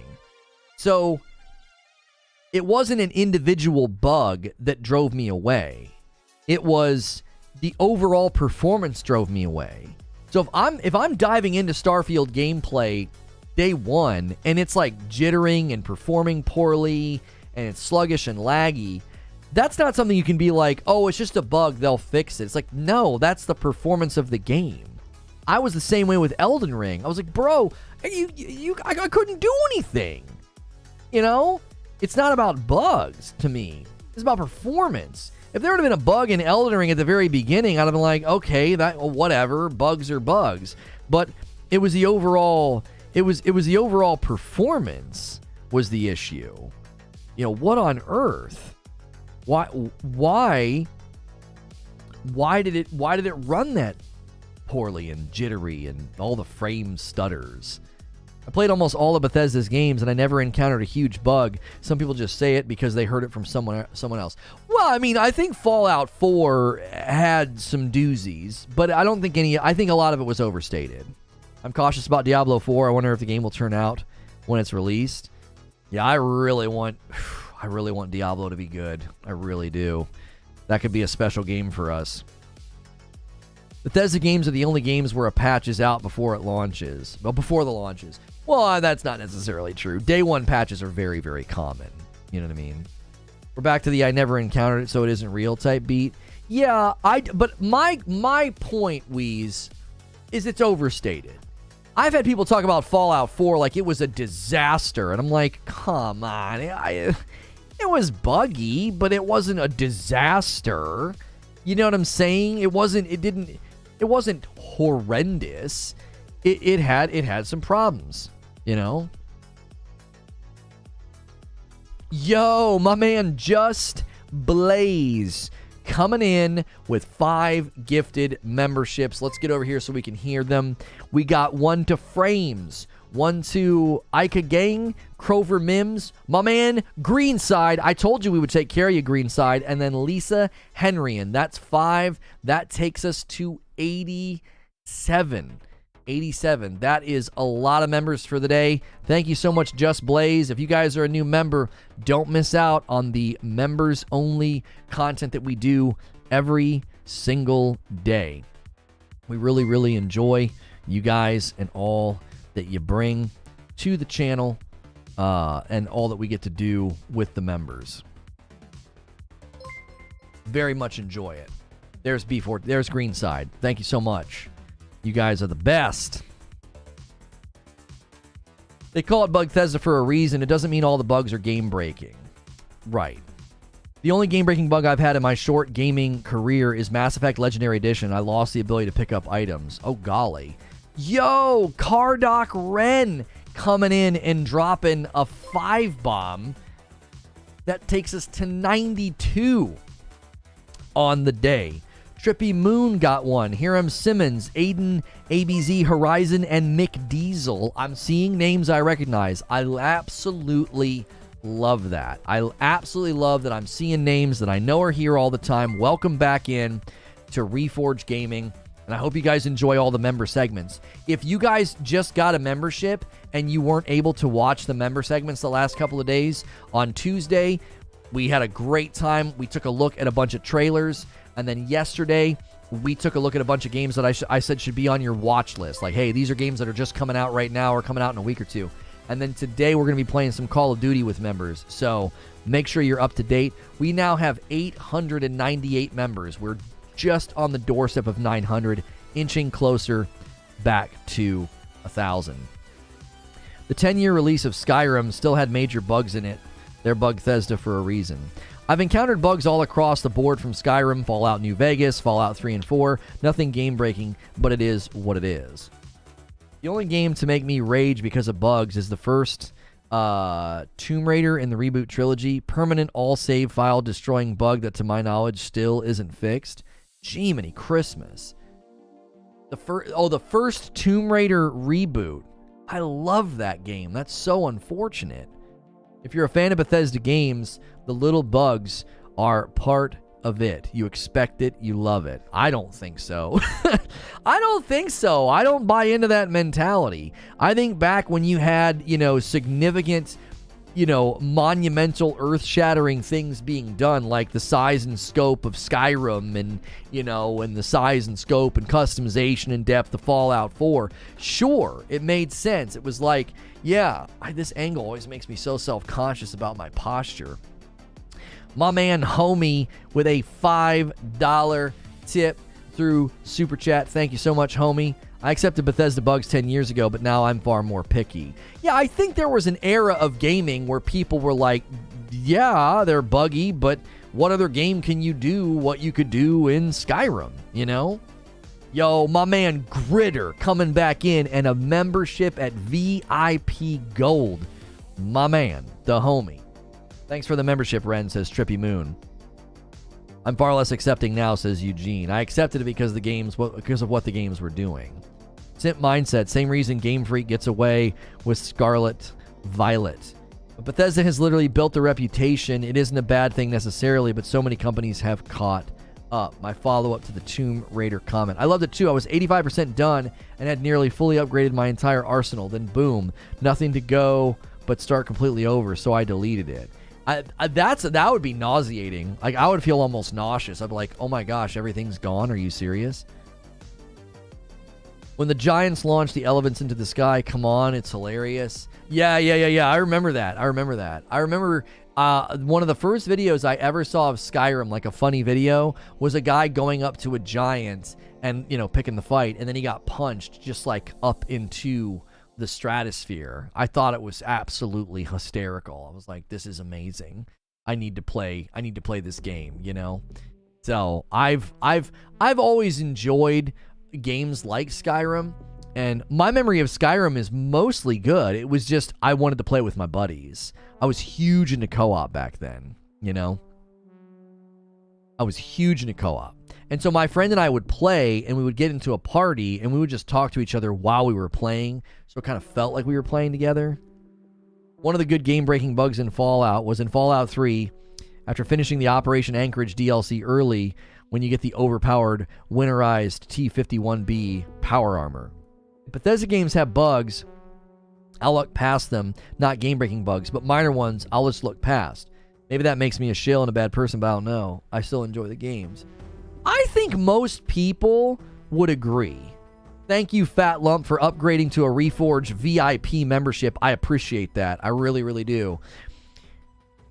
Quick word on the membership tiers. A member is a member, so you will always have access to member streams that we do, those segments in the afternoon. Doesn't matter what tier you're at. But the member plus and above, I'm gonna start doing uploads for them probably on the weekends. So if you're at a membership plus or above, look for those on the weekend. They'll probably be just more personal, more goofy. So appreciate you being here and doing that. First time a giant hit me, I landed on the moon. I laughed so hard and avoided giants ever since. Yeah. There was something special about Skyrim,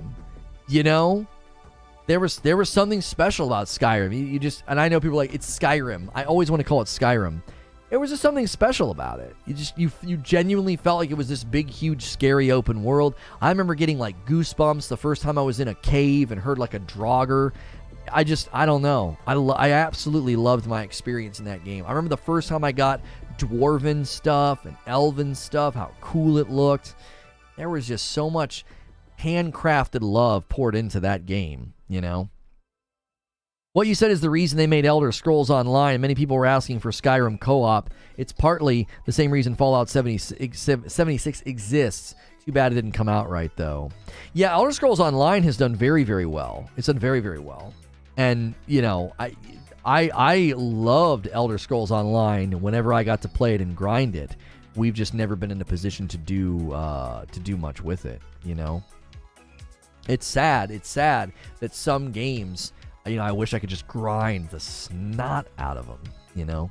We're trying to do that here. I know a lot of you are like, I love the talk show. And gameplay is just not that. It's not, I'm not saying anything. And so I 100% get that. We're trying to figure that out because there's some games coming up that we really want to dedicate time to, you know? Like Diablo, you know? And Starfield. I'll be honest with you. Starfield gameplay. You'll see it on here pretty regularly when it first comes out. Now, it's not a live service game. I think the main draw for me would be to find a live service game to like dive in and chop up. But, you know, we can spend a couple weeks with Starfield, chop up the systems and the gameplay and the building and the customization. I think we could have a lot of fun with it. I do. Skyrim is great. The hours and hours of play has made the soundtrack burned into my brain. Oh, yeah. Yeah. Bethesda removed a bug from one of their games and community made them put it back in. Starfield could be another God of War Ragnarok situation. I don't think we're going to run into the problem that we ran into with Ragnarok with Starfield, and I'll tell you why. I don't think people are going to be worried about spoilers. Like, how many people here right now are worried about Starfield gameplay spoilers? Like, what's going to get spoiled? It's like a space exploration game. Does that make sense? When you're ready. I mean, we can show it to people. I feel like we're kind of cruising. We're kind of cruising right now on subjects. So I don't want to. Well, I'll show it to you guys in a little while. The Lego channel. You guys have to wait. For me, says Wheezy, I had zero alternatives to Bethesda for 10 to 15 years. Now so many companies have caught up or outright outpaced Bethesda. I do not need to stick with a buggy game with the market as it is. So many games and companies have just caught up or outright went past them at this point. No, Callisto Protocol is out tomorrow. There could be people with early access, though. Somebody says, nope, agreed, nope. I would have found out they were aliens, but maybe it's not really one. There's a main story, I'm sure, but yeah, Bethesda games work. It really is a make-your-own-story type of thing, so spoiling won't even do anything. I agree. I also think people will be more open to watching Starfield gameplay because they'll be interested in, say, oh, where are you going? What are you doing? Because my gameplay experience will be vastly different than yours. Like when you jump into Starfield gameplay, I don't know what you're going to do, but it's probably not going to be the exact same thing that I'm going to do. Largely speaking, Ragnarok is Ragnarok. You know, you could skip some side missions, but it's generally going to be the same story beats, the same cutscenes, and I think that's one of the reasons it's hard to get people to come in and watch something like that. Because if they're really interested, they don't want spoilers, and if they're not interested, they're like, I don't care about the game. So the people who care the most about the game are like, I don't want to see spoilers. The people who care the most about Starfield as a game are going to be like, yeah, I want to see what this guy's doing. The main quest stories have never been gripping. Spoilers won't hurt that. Yeah, I don't think it's not that kind of a game. The experience isn't the main quest. I love making my own story. I actually am excited for Callisto Protocol, but I'm having second thoughts as to whenever I should purchase Darktide since Dan Abnett's the co-writer for the game. Darktide's rough, man. I don't know. It's rough. Show Gen Pop the next open stream. Yeah, members get to see the Lego channel first. We could do it that way. First thing to do is find Lydia and immediately start berating her for blocking doorways. Spoilers, we don't have a release date yet. Yeah, the Starfield release date, we don't have it. We don't have one yet. I need to turn that off. I'm getting notifications for subscribers over there. Yeah, we'll be playing Callisto Protocol tomorrow. We don't have a second talk show today, and there was no gameplay that we could do today. So we're gonna be playing some DMZ with the members. Darktide off Game Pass PC. Yeah, you can get it on PC Game Pass. That is true. I bought it on Steam and got a refund. Todd explains the systems very clearly in the interview. They make games totally different than everyone else, and their source code is available to use and change. That's why Bethesda is popular. Well, yeah, modders love them. I wanted to ask you guys this. I had a discussion question about Starfield game size and Starfield difficulty. It sounds like they were sort of debating internally about these things, right? They had a lot of internal back and forth on this. Does game size and difficulty affect your interest in a game? Like if it's too hard, too challenging, things like that. Is that something that affects you? Or do you say, I'll figure it out, I don't really care? You know, on what threshold do you sort of land like, well, yeah, difficulty's not that important? Or because when I heard him talking about difficulty, I was like, I don't want this game to be really hard. I just kind of want to enjoy it, exploring and leveling up. I kind of want to have my own Star Trek experience. Yeah, I'll be playing Callisto Protocol tomorrow in the afternoon. There are some of us that like to see gameplay first before even thinking about buying a game, says Silver Subaru, and I like to see some Lono gameplay and get your opinion of it first. Well, I appreciate that. I like a difficulty slider, says Chris. Eugene says it depends. Wheezy says difficulty doesn't matter, just game size. Wheezy says if the game is selling me a $70 experience and it's only like 10 hours or something, then I won't touch it. Go look on Nexus Mods and see the difference of Skyrim, Fallout 4, 70k mods a piece. Every other game has no more than 15k. Like a super tight, polished 15-hour experience is awesome, says Eugene. It's Amazon, and they have who I think is the director of Westworld doing it. I'm not sure what you're talking about. Gilly says, I tend to avoid super hardcore survival games. I don't want to sweat my butt off just trying to traverse the world. Yeah, my wife and I have been playing Dismantle in the evenings, and it's just so... It's like such a pleasantly relaxing survival game. I mean, there's stuff that you have to fight and zombies and stuff, but it's really, really enjoyable. As a gamer, I love difficulty, but as a full-time working dad, it does play a part in what game I choose to spend my free time in. I suck at parrying. Oh, Fallout TV series. Bethesda will never change their engine because of the mod community, and can you really blame them? Well, and you gotta wonder if it's really easy for mod, you know, there's gonna be Starfield mods. Probably an unbelievable amount of Starfield mods. And so, if that's true for the modding community, then what about the devs themselves? There's probably a lot of things that they can do. Usually I like to just play the game through first and then up the difficulty on the second playthrough. I love to explore in No Man's Sky to learn the mechanics. It's really about the quality in relation to length for me. A 100-hour game can also be super boring. They have they have to give a good time to price ratio, says Solemn. I don't pay full price for anything less than 30 hours on a non-completionist run. 40-hour minimum on a completionist-style playthrough is my expectation. I don't think you're going to struggle to hit 30 to 40 hours on Starfield at all. I don't like survival games. I like big, complex worlds that suck me in. I easily spent over 100 hours in Elden Ring without noticing. I was shocked how many hours I clocked in Elden Ring. I remember, I think it was Eugene that was like, bro, you played way more than you think you did. And we went and looked at my time, and I was like, oh my gosh. It was not what I expected. It was not what I expected. Always put the hardest difficulty in any story game. I don't do that, man. I have to really like a game if I'm going to play it on a harder difficulty, and that's usually a second playthrough. Like I did that with Jedi Fallen Order.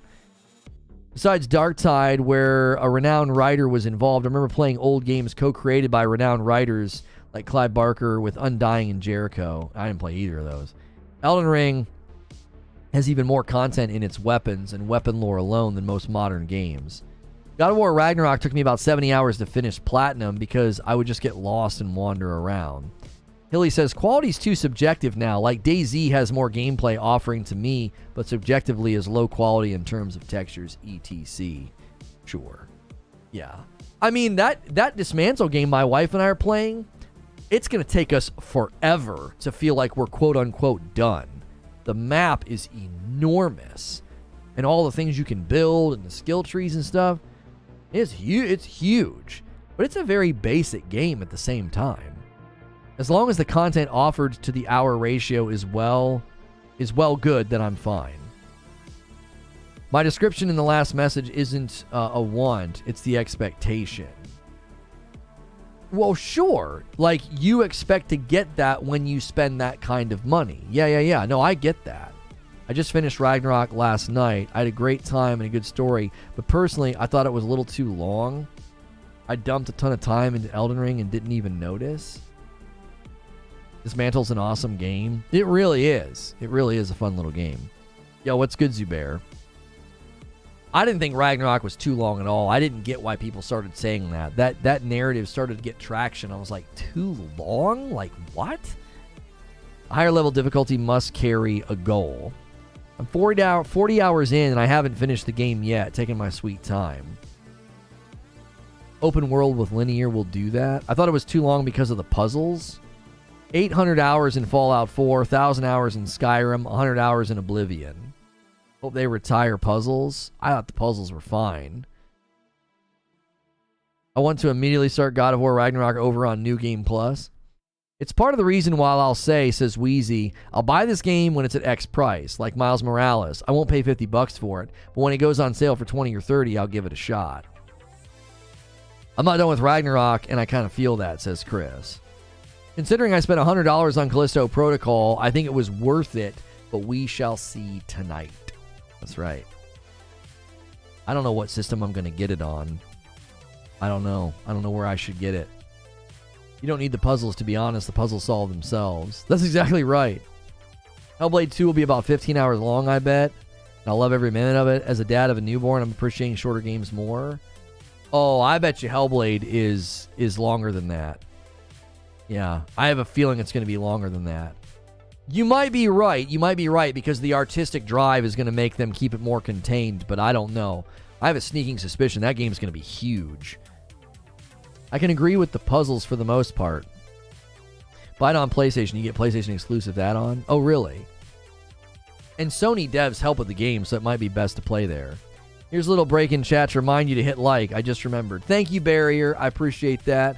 We are not harping on likes or members anymore. We're leaving it to you guys, and you guys are responding exceptionally well. Like 92. We're 8 members away from 100 on the day. We got alerts that pop up in the corner. You guys have been taking care of business on the likes, and I haven't had to say anything. It's been amazing.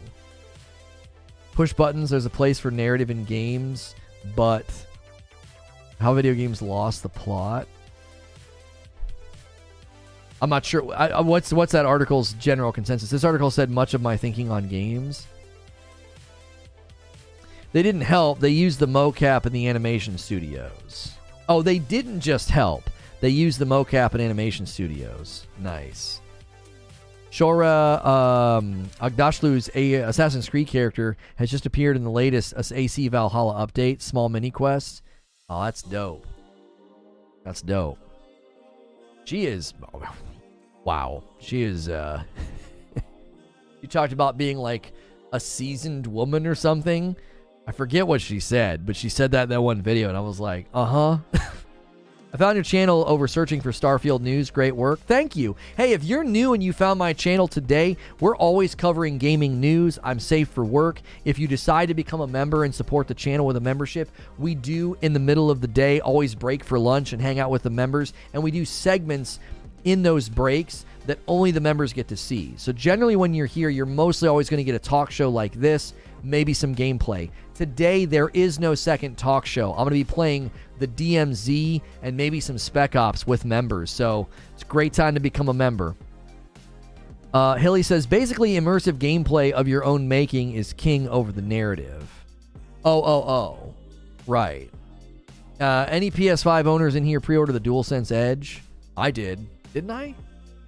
Yes, I did. When are they shipping those?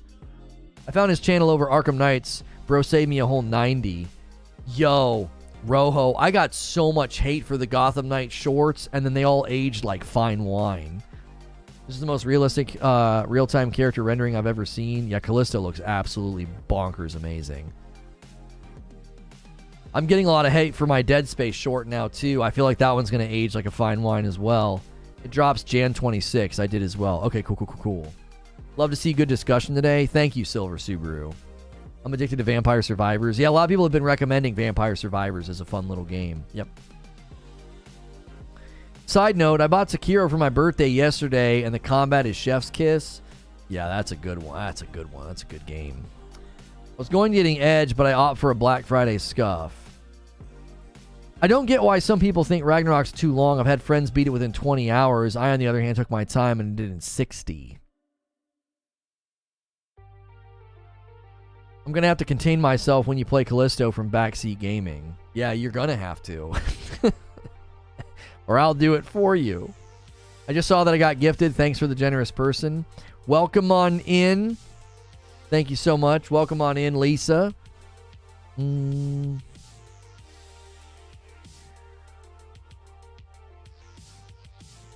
Thanks for the comment. I appreciate that. I appreciate that, Barrier. We're going to need some feedback on that channel, Barrier. I stopped using the table mic, and I'm considering bringing it back. I didn't like using the table mic because I had to turn off the noise gate, which means it just picked up all the ambient sounds in the house and the room, and it made it a headache. But if people really like that, I'll try to figure out how to bring it back. I honestly don't get that either. Right now, I'm clocked in at 60 hours in Ragnarok. Still got more to do. I mean, with respect to Starfield gameplay, and you guys are talking about game length in Ragnarok, does the game type affect your idea of how long a game should be? Because Starfield game length is going to be dependent upon you, right? Like, you could play Starfield for forever if you wanted to, if you set it up right. Currently playing Sable on PS5. It's a bit framey. Yeah, I love that game, but yeah, it's got some frame stuff that makes it tough. I'll let you know how it sounds without the table mic. I can't remember when I turned off the table mic. I think I turned off the table mic for the TIE Fighter. Would you advise Callisto for non-horror gamer? I got gifted Final Fantasy Reunion, so I'm stuck trying it. I mean, if you don't like horror games, Callisto might really turn you off. I mean, it's going to be challenging and gruesome. Like he said, Surtur forged a huge flame sword and is supposed to use it to burn down Asgard, but meets his end by Thor and Odin? Hello, I'm thinking about the fourth city and aliens in the game. It's probably an alien city. This could mean an alien companion as well. Yeah, maybe. Very possible. Hey, Aaron, jumping in as a brand new member. Welcome to Reforge Gaming. Pushing the goal, well, pushing we're just going crazy. It's not even a goal anymore. 93 new members today, 7 away from 100. That is bonkers. Welcome on in. I hope you guys that are getting gifted members are jumping in as a brand new member. I hope you guys enjoy those member segments. Canceled my pre-order for Callisto on Xbox and I went to PS5. Some games are not meant to be one and done and set time, and some aren't more open about how much you want to play. Some just demand a day's worth of playtime. If it's linear, I expect no more than 20 to 30 hours for a playthrough for just the story, but 35 to 50 for just the story is not it. Yo, what's good, Endeavor? How are you? If any of you guys are currently you're not a member, the best way to get a gifted member is to be here as often as you can. If you're like at a point where you can't do it, it bases it off of watch time and loyalty. You ship my coffee, I'm out and cranky again. Zubair, I can't ship yours because you ordered it with Frickmas. The FedEx is getting it to me next week on the 7th, and we're literally going to ship it before we leave town. If you need something faster than that, you're going to have to do a separate order and don't include Frickmas, because I can only print one label. Does that make sense? Yes, I will be playing Callisto Protocol tomorrow in the afternoon. There is no second talk show today, but I will be doing gameplay with the members in the member segment, which is after this show. I think the game loop of D2 messed with me, says Silver Subaru. It just seems like nothing else is as fun, but No Man's Sky is close. Yeah, I wish I could grind No Man's Sky. I wish I could. I don't know if you saw the news, but apparently Monster Hunter Rise is coming to consoles in January in Game Pass, which might eat into Wild Hearts, which is kind of a bummer for Koei Tecmo yet again. I did see that, Wheezy. I did. That timing is a huge bummer for Wild Hearts and Monster Hunter people that want to see like a new Monster Hunter game get some traction. It's going to make it really tough on them. Agreed.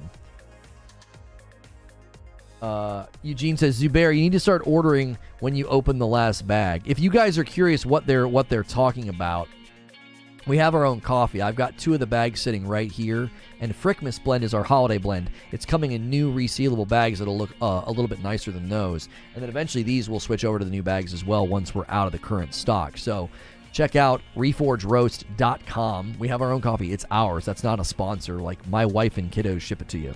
It does make sense, and it means I'm going on a murder streak. Actually, I get it. So people in chat are talking about the coffee because of how good it is. If you want to ask them about the light roast, the dark roast, or the Frickmas, they'll tell you. You can do best of both worlds. You can do combos, and the combos save you a little bit. So if you're curious, people in chat can answer your questions about the flavors. I'm an efficient guy, says Derek, who shoots at 100% when I love a game. Even so, 20 hours in Horizon Forbidden West before I even got past the second area. I'm in love. A huge exploration story game, 60 plus hours easily. I wish I could have slow-baked Horizon Forbidden West, but it landed right before Elden Ring. And Horizon Zero Dawn landed right before Breath of the Wild, and it created problems for me on timing. The new bags look nice. I like that it can stand on its own. It has an all airtight resealable bag. Definitely going to order some next week. Thank you, Gilly. My big worry with Bethesda games, they get more streamlined with an attempt to reach a wider buying audience, and Bethesda seems to cut corners and leave things behind that the modders will have to fix. I don't think Starfield gameplay is going to feel streamlined at all. I don't think so. If you just straight up beeline the story, maybe, but that's you. I don't think so. I think Starfield's going to be quite broad. We do not offer K-Cups, Christian A. You can get reusable K-Cups on Amazon, and they work great with my coffee, and that's going to save you a ton of money. Because reusable K-Cups is going to mean that you can buy coffee from someone like me and get way more coffee per dollar, and it's better for the environment. I'm not going to get preachy on you if you like K-Cups, but it's better for you and other things if you use the reusables. I know I did 70 hours to 100% God of War 2018. I'm presuming over 100 for Horizon Forbidden West, at least 80 for Ragnarok. Yeah. Yep. You got nothing but goodness awaiting you in all those games. Heed our warning, Lilith is coming. Oh, Diablo did a tweet today. I guess you'd say the gore is too realistic for me. I mean, yeah, the gore in Callisto looks pretty gruesome. I just want Starfield gameplay to get the shooting right. I am just such a fan of shooters that when a shooter falls short, like the way that the gunplay felt like in Darktide yesterday, I was like, what? I just didn't feel very good. I need the shooting to feel amazing. The shooting in the Modern Warfare 2 campaign felt phenomenal. You got Titanfall 1 and 2. You got Destiny. You got Apex. I mean, I don't know. The shooting needs to feel good in a shooter, and that's one of my bigger concerns about Starfield. I hope I can get more hours out of Starfield than Ghost of Tsushima. I just finished it last week, and while the game was a ton of fun, I felt the story got really short and fast-paced at the end. Gilly, did you exhaust the side quests with the characters? Because those stories were awesome. And if you didn't do that, you robbed yourself of a lot of story. Like the monk and the 2 chicks and the, what's his name? The archer guy. I love his name. The older archer guy, and you're always chasing Tomo, I think is her name. I booted up DMZ last night, was immediately reminded how good the shooting was. Just feels great, doesn't it? It just feels so good. And Starfield shooting, I'm concerned. I'm looking at it and thinking, I don't know, man. It's looking a little dated, Shooting in Modern Warfare 2 Warzone multiplayer is one of the few things it does right. Yeah, shooting in Apex, Wonder if we get a release date for Diablo 4 during Game Awards. Boy, oh boy, do I hope we get a release date for Diablo 4. I have very tentative big plans for Diablo 4. I need a looter. I want something I can play and break down and chop up with you guys, I don't need a home game, but I certainly want a vacation house, some place I can regularly, dump time and energy and passion into,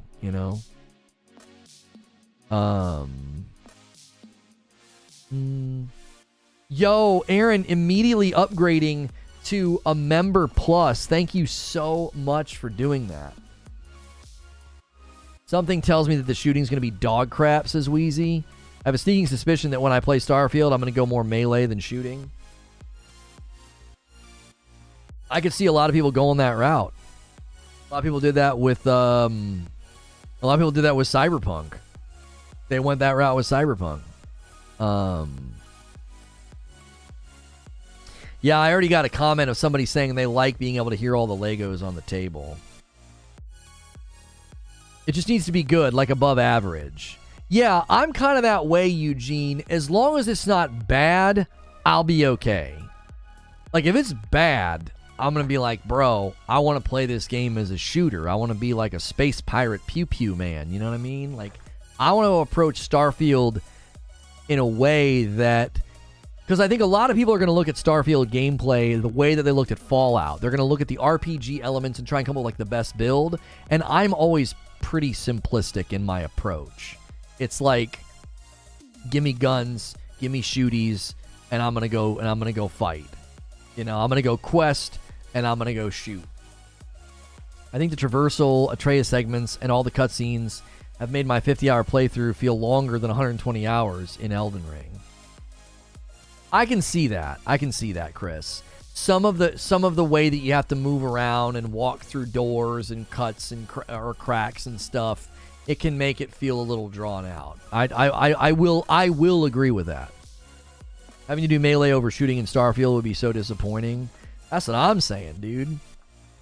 Melee in a space setting sounds bad. Right, like in a space exploration game, having to melee everything and like run up on stuff, I'm not going to want to do that. And the memberships change again. What's the difference between a normal member and a plus for the $1 difference? The only difference is this, Christian. A member is a member. So anytime I do a member stream, all members get in. We were going to have this dividing line thing. We're not doing that. We are not doing that. A member is a member. But if you're a member plus or above, I'm going to do little extra uploads here and there for them because they're stepping up and doing a little bit more. They're a VIP or they're a plus or whatever. But if you're at the $5 or you get gifted, you're going to get into every single member stream that we do. We're walking back that decision. It was just, I think it was an overreaction. We do want to see the membership climb to where it was again, but we want it to be more organic and based on value and membership offer and segments, not what we were doing. Being like, well, $5 is this and $6 is that. No, we're not doing that. That's why we changed the names. It's just, that's a member, then there's Member Plus, and then there's VIP. I made a special order for Fire and Blood hardcover novel. I have to wait 8 to 10 weeks for the book to arrive. So thanks Elden Ring, House of Dragon, and George R.R. Martin. I worry that Starfield is a big budget game, therefore it needs big profit.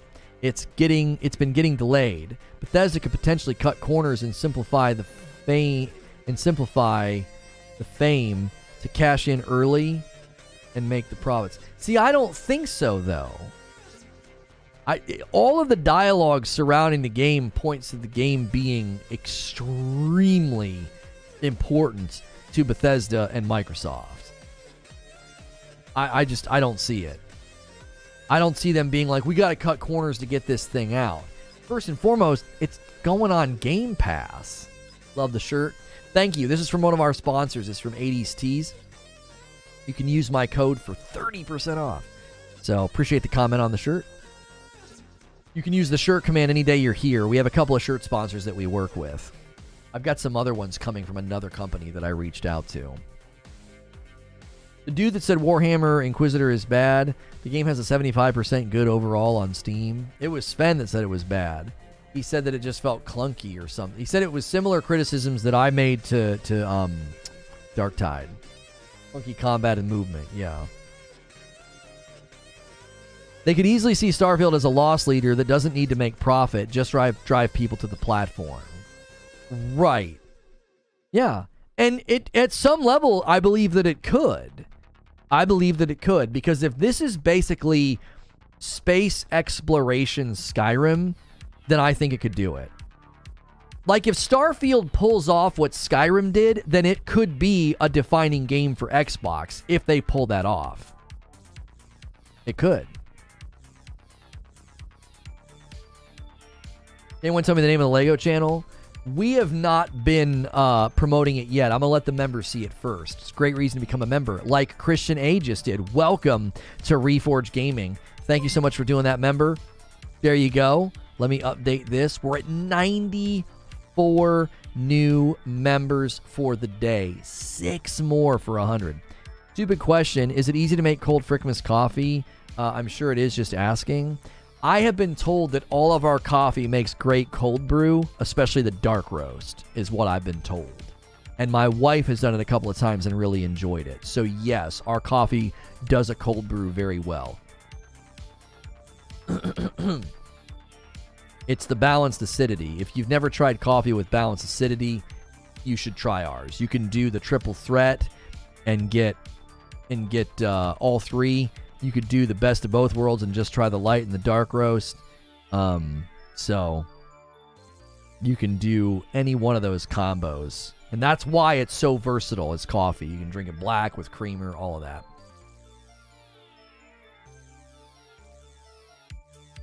Hilly, just at me next time. I love the coffee. It doesn't need too much. A good cup doesn't need much sugar or cream. Well, thank you.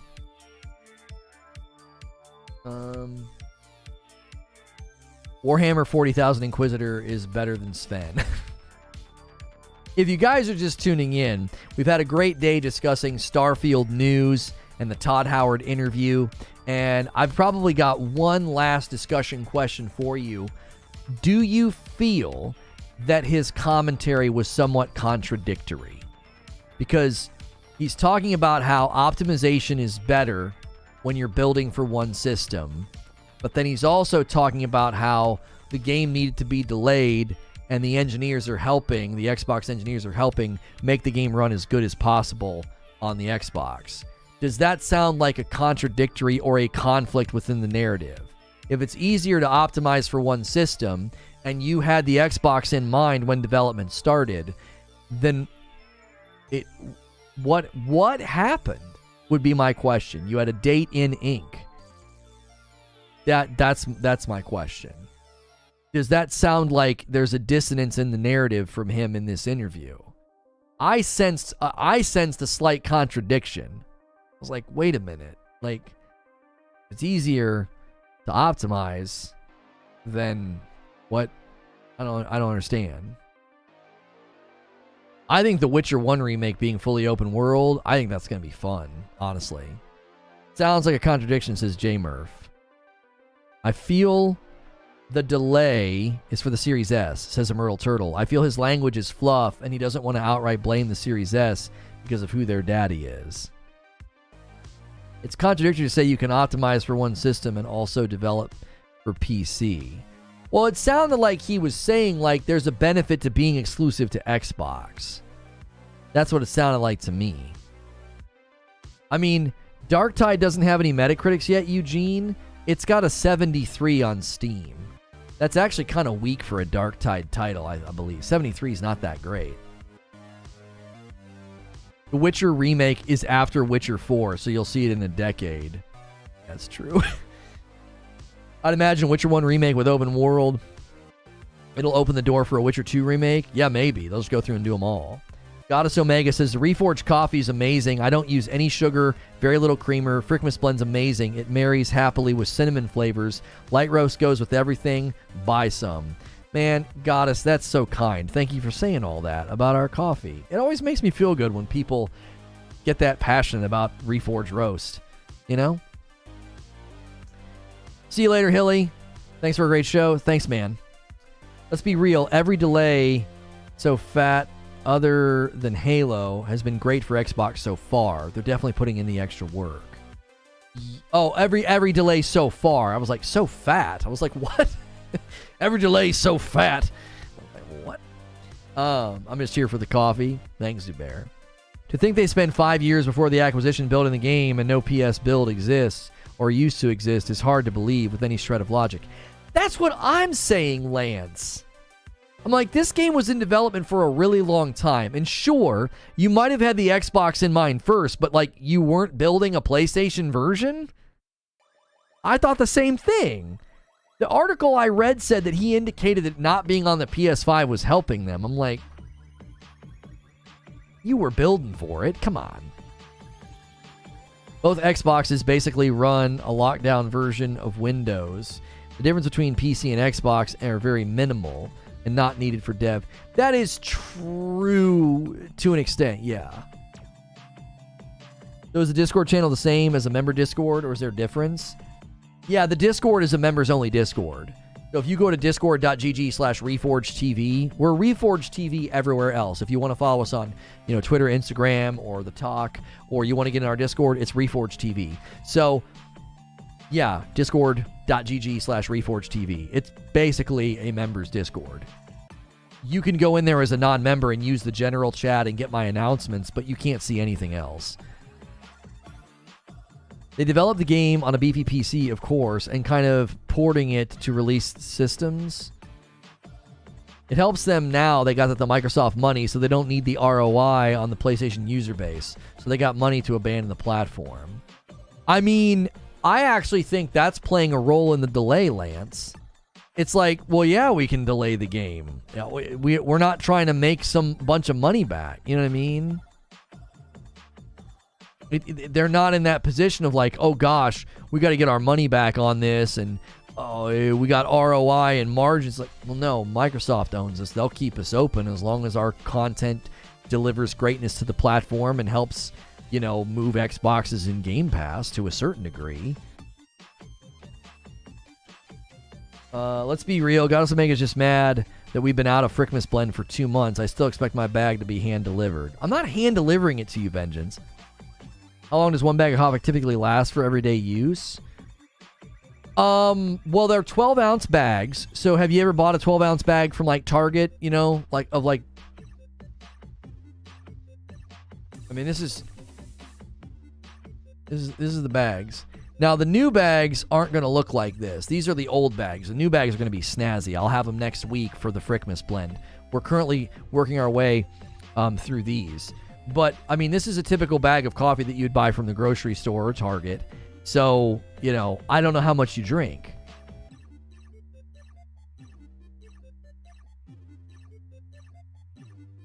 So, yeah, it would be determined largely by that. Mine normally lasts a week or two on 2 coffees a day. Well, there you go. I put over 200 hours on Cyberpunk on PS4, so I have a high tolerance for buggy games. What do you think about No Man's Skyrim DLC? I mean, I know people are probably going to do that a lot to this game. They're going to be like, oh, it's Space Skyrim. It's Space Skyrim, DLC, whatever. I always let a game stand on its own. I do.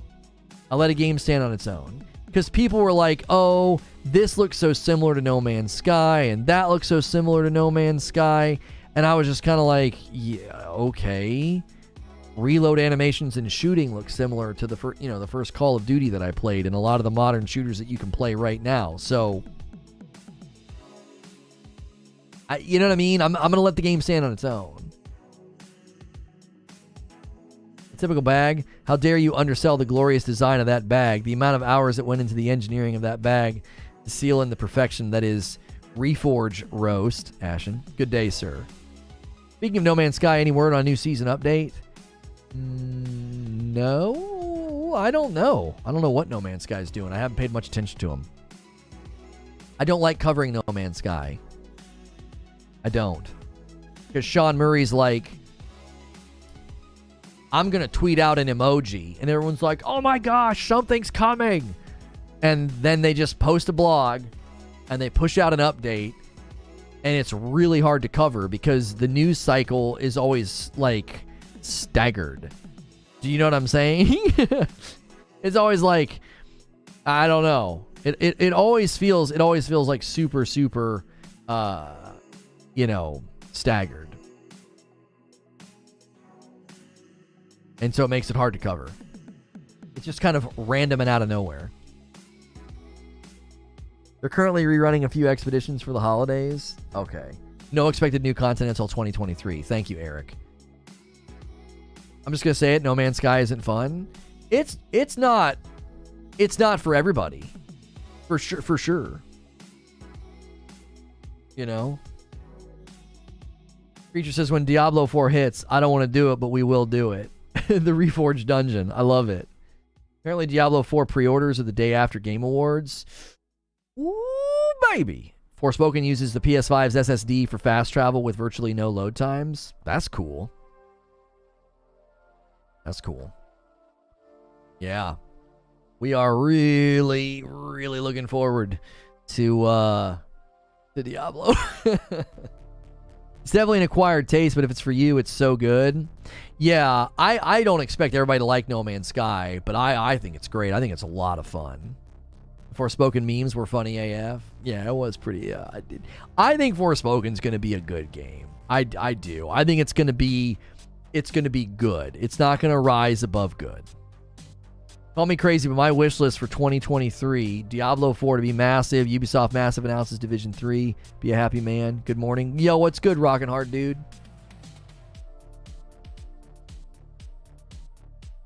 Guys, now would be a wonderful time to round this out to 100 and get some more people in the door before we go to members. We're not going to members yet. We're going to go to members soon. You got about 15 minutes to get more people in the door and show them what we do. If you have Game Pass, why try the No Man's Sky before buying? Yeah, you just try it. You know, that's true. That's true.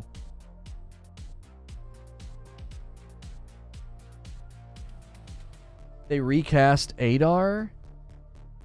Who was Adar?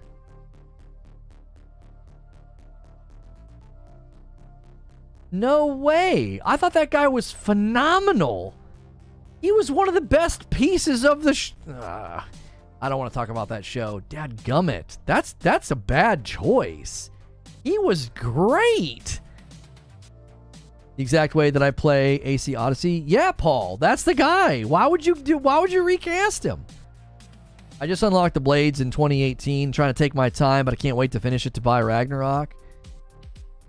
I've been really enjoying DMZ more than I thought I would. That's what we're playing today with members. It's going to be called the Thursday Throwdown. We might start using Thursday to play new games that you suggest or grind games like COD. Don't we come to do? Let's go have fun. Okay, I'll schedule it. Creature's telling me to go now. So if you guys are going to gift more members and get some more gray names into the fold before we go over here and play some DMZ and hang out with members, you got a little bit of time here. I'm going to schedule the stream, and we need 6 more to round that out. What time for members show? I'm getting ready to go. Yeah, Creature's saying we should just go right now. That's what he's saying. My producer's in my ear telling us to go now. If you guys can play, it'd be amazing to have some folks run with me. DMZ is so much fun. So is Spec Ops, especially if you have some folks to run with you. You really need to make it clear why that's the new guy. I mean, I'm sure that guy is fine, but like, I really want to know why. Did he lose interest? Is he like, I don't want to be a part of it anymore? If that was a creative decision, then I think whoever made the decision's an idiot. Like, why would you do that? That was one of your strongest assets to the show. He was really good. I need a Thursday member stream. Where is one? There's one. Love some DMZ with a good team. Get in here, man. Get in here, we the people. Let's get we the people a membership. Let's call our shots here. Let's call our shots. Let's get some gifters. Let's get some of these guys in. I'm seeing names that need to be in the fold. All right, visibility. Let me get this scheduled. But I don't have a mic. We don't really use mics. I don't think you really need them. I don't think you really need them. Hey, scheduling that stream went way better than last time. I don't play Warzone anymore, but I do like DMZ. I think DMZ is awesome. I think it's awesome. I wish I could. The 9-to-5 office life. Bummer. You're not a bum. That's the wrong thing to say. You're working, you bum. Yo, rockin' hard dude with a big tip, a $20 super chat tip. Hey, if you guys are gonna do super chat tips that are that big, you can gift members with that too. If you can't gift members and you're doing that because you're on mobile or whatever, that's totally fine. But if you're choosing between Super Chat and gifted members, do the gifted, right? Yo, Aaron, he's going to take us to 99. Oh, man, Aaron became a member, upgraded to Member Plus, and just gifted 5. We the people got one. J-Stock's here. That's an old name. Stephen O'Leary, Jay Wright, and Eric Crosley. There we go. Putting us on the doorstep. 99 members today. Welcome on in. All of you get to come with us to members content. Also, members have been getting sneak peeks the night before. I've been doing these little short uploads. I hope you guys have been enjoying those, so keep your eyes out for those as well. Let me get this set. Members only Thursday stream. Select that.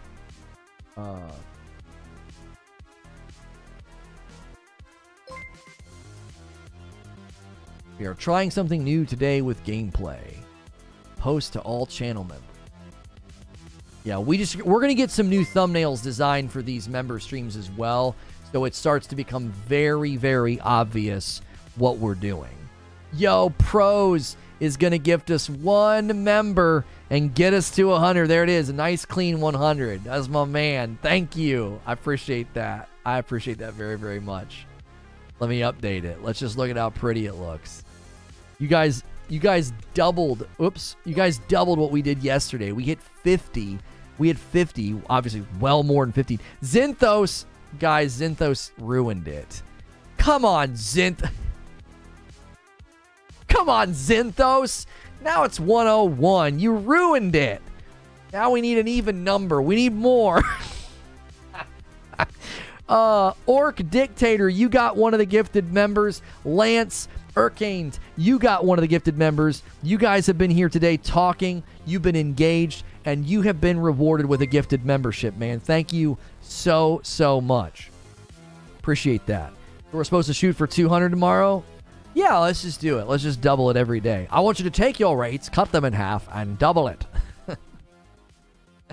You guys ever crank yankers? I want you to take your rates. Yeah. I want you to cut them in half. And then double it. What is that even? What is nonsense? Why? Rockin' Robin. Rockin' Robin. Taking us up one more. 102. 102. I got you a gift next month. Thank you, Christian. Yo, Brian Retro got that gifted membership from Rockin' Robin. Thank you so much. Take care, Reforge Gaming and Chat. Got to run. All right, see you, Aaron. Thank you so much for the support today. I greatly appreciate it. We are really appreciating the rudder turn of morale and members. Like, it just feels really, really good. Feels really, really good. That show would be canceled in today's society. Oh, crank yankers? Yeah, probably. It wouldn't make it. It wouldn't be making. There'd be so many tweets. See, what shows like that need to do is just embrace it. Just accept all the free press. Accept all the free press. Yo, Commando G-Man jumping back in, renewing his membership as a Member Plus. Thank you so much. The Lex Pod was really great. Yeah. Everybody seemed to really, really enjoy it. They did. They seemed to really enjoy it.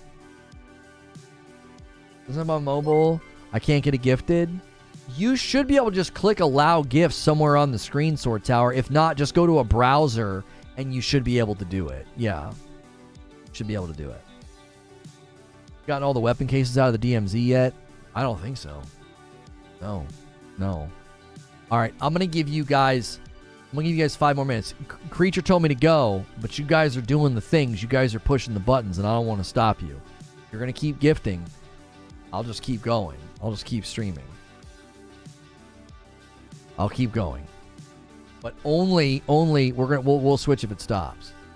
Ooh, we got a Thursday Throwdown thumbnail. Let's change that. That looks so good. Creature just whipped me up a thumbnail. Save image. Thursday Throwdown. Oh, I'm going to fix this one. It's going to be so sweet when you scroll down to that members only playlist and like all the thumbnails look different. We the People says, seriously, thank you for the gift. It means the world. Crap's hard right now, and I'd miss the extra content so much. I'm glad to have you back in the fold, man. I'm glad people are gifting. We take care of our community here. You know what I'm saying? We do. We really, really do.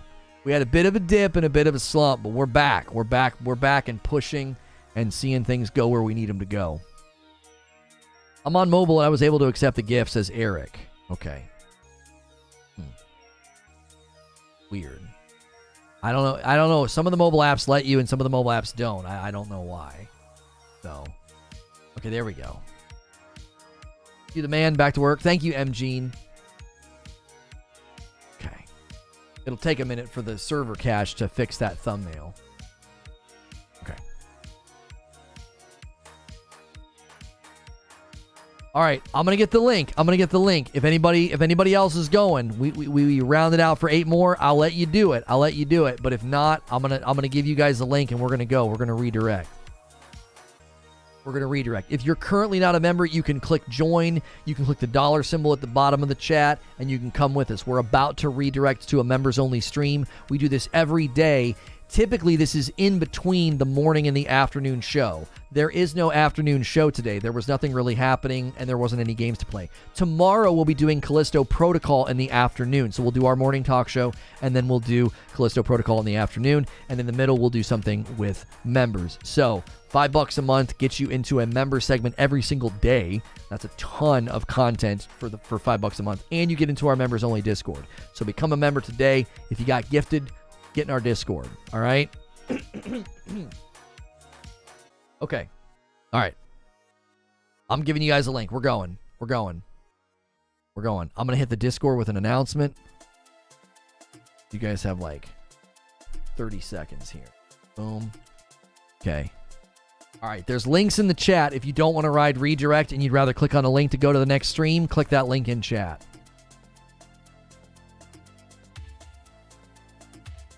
Hey, thanks so much for clicking on this. If you are a member, maybe you got gifted a member. We've had a lot of gifted members. Again, we're doing a member segment every day in between the 2 streams. Today's going to be a little bit different. We're going to try something called Thursday Throwdown. This might sometimes be me playing games that you guys have recommended. Maybe you want to see the Game Pass games, or you want to see samples and trials on PlayStation, or I need to do some grinding. I'm going to play some DMZ, and I'm going to play with members if they're here. I'm going to, hang out with you guys. Some games and certain pieces of gameplay just don't work that well for publicly viewed streams, but it can be something that we can do as members. I'm going to end the previous stream about Starfield and bring everybody over. We had 102 new members added to the fold today, and a bunch of them are going to get to come and hang out in this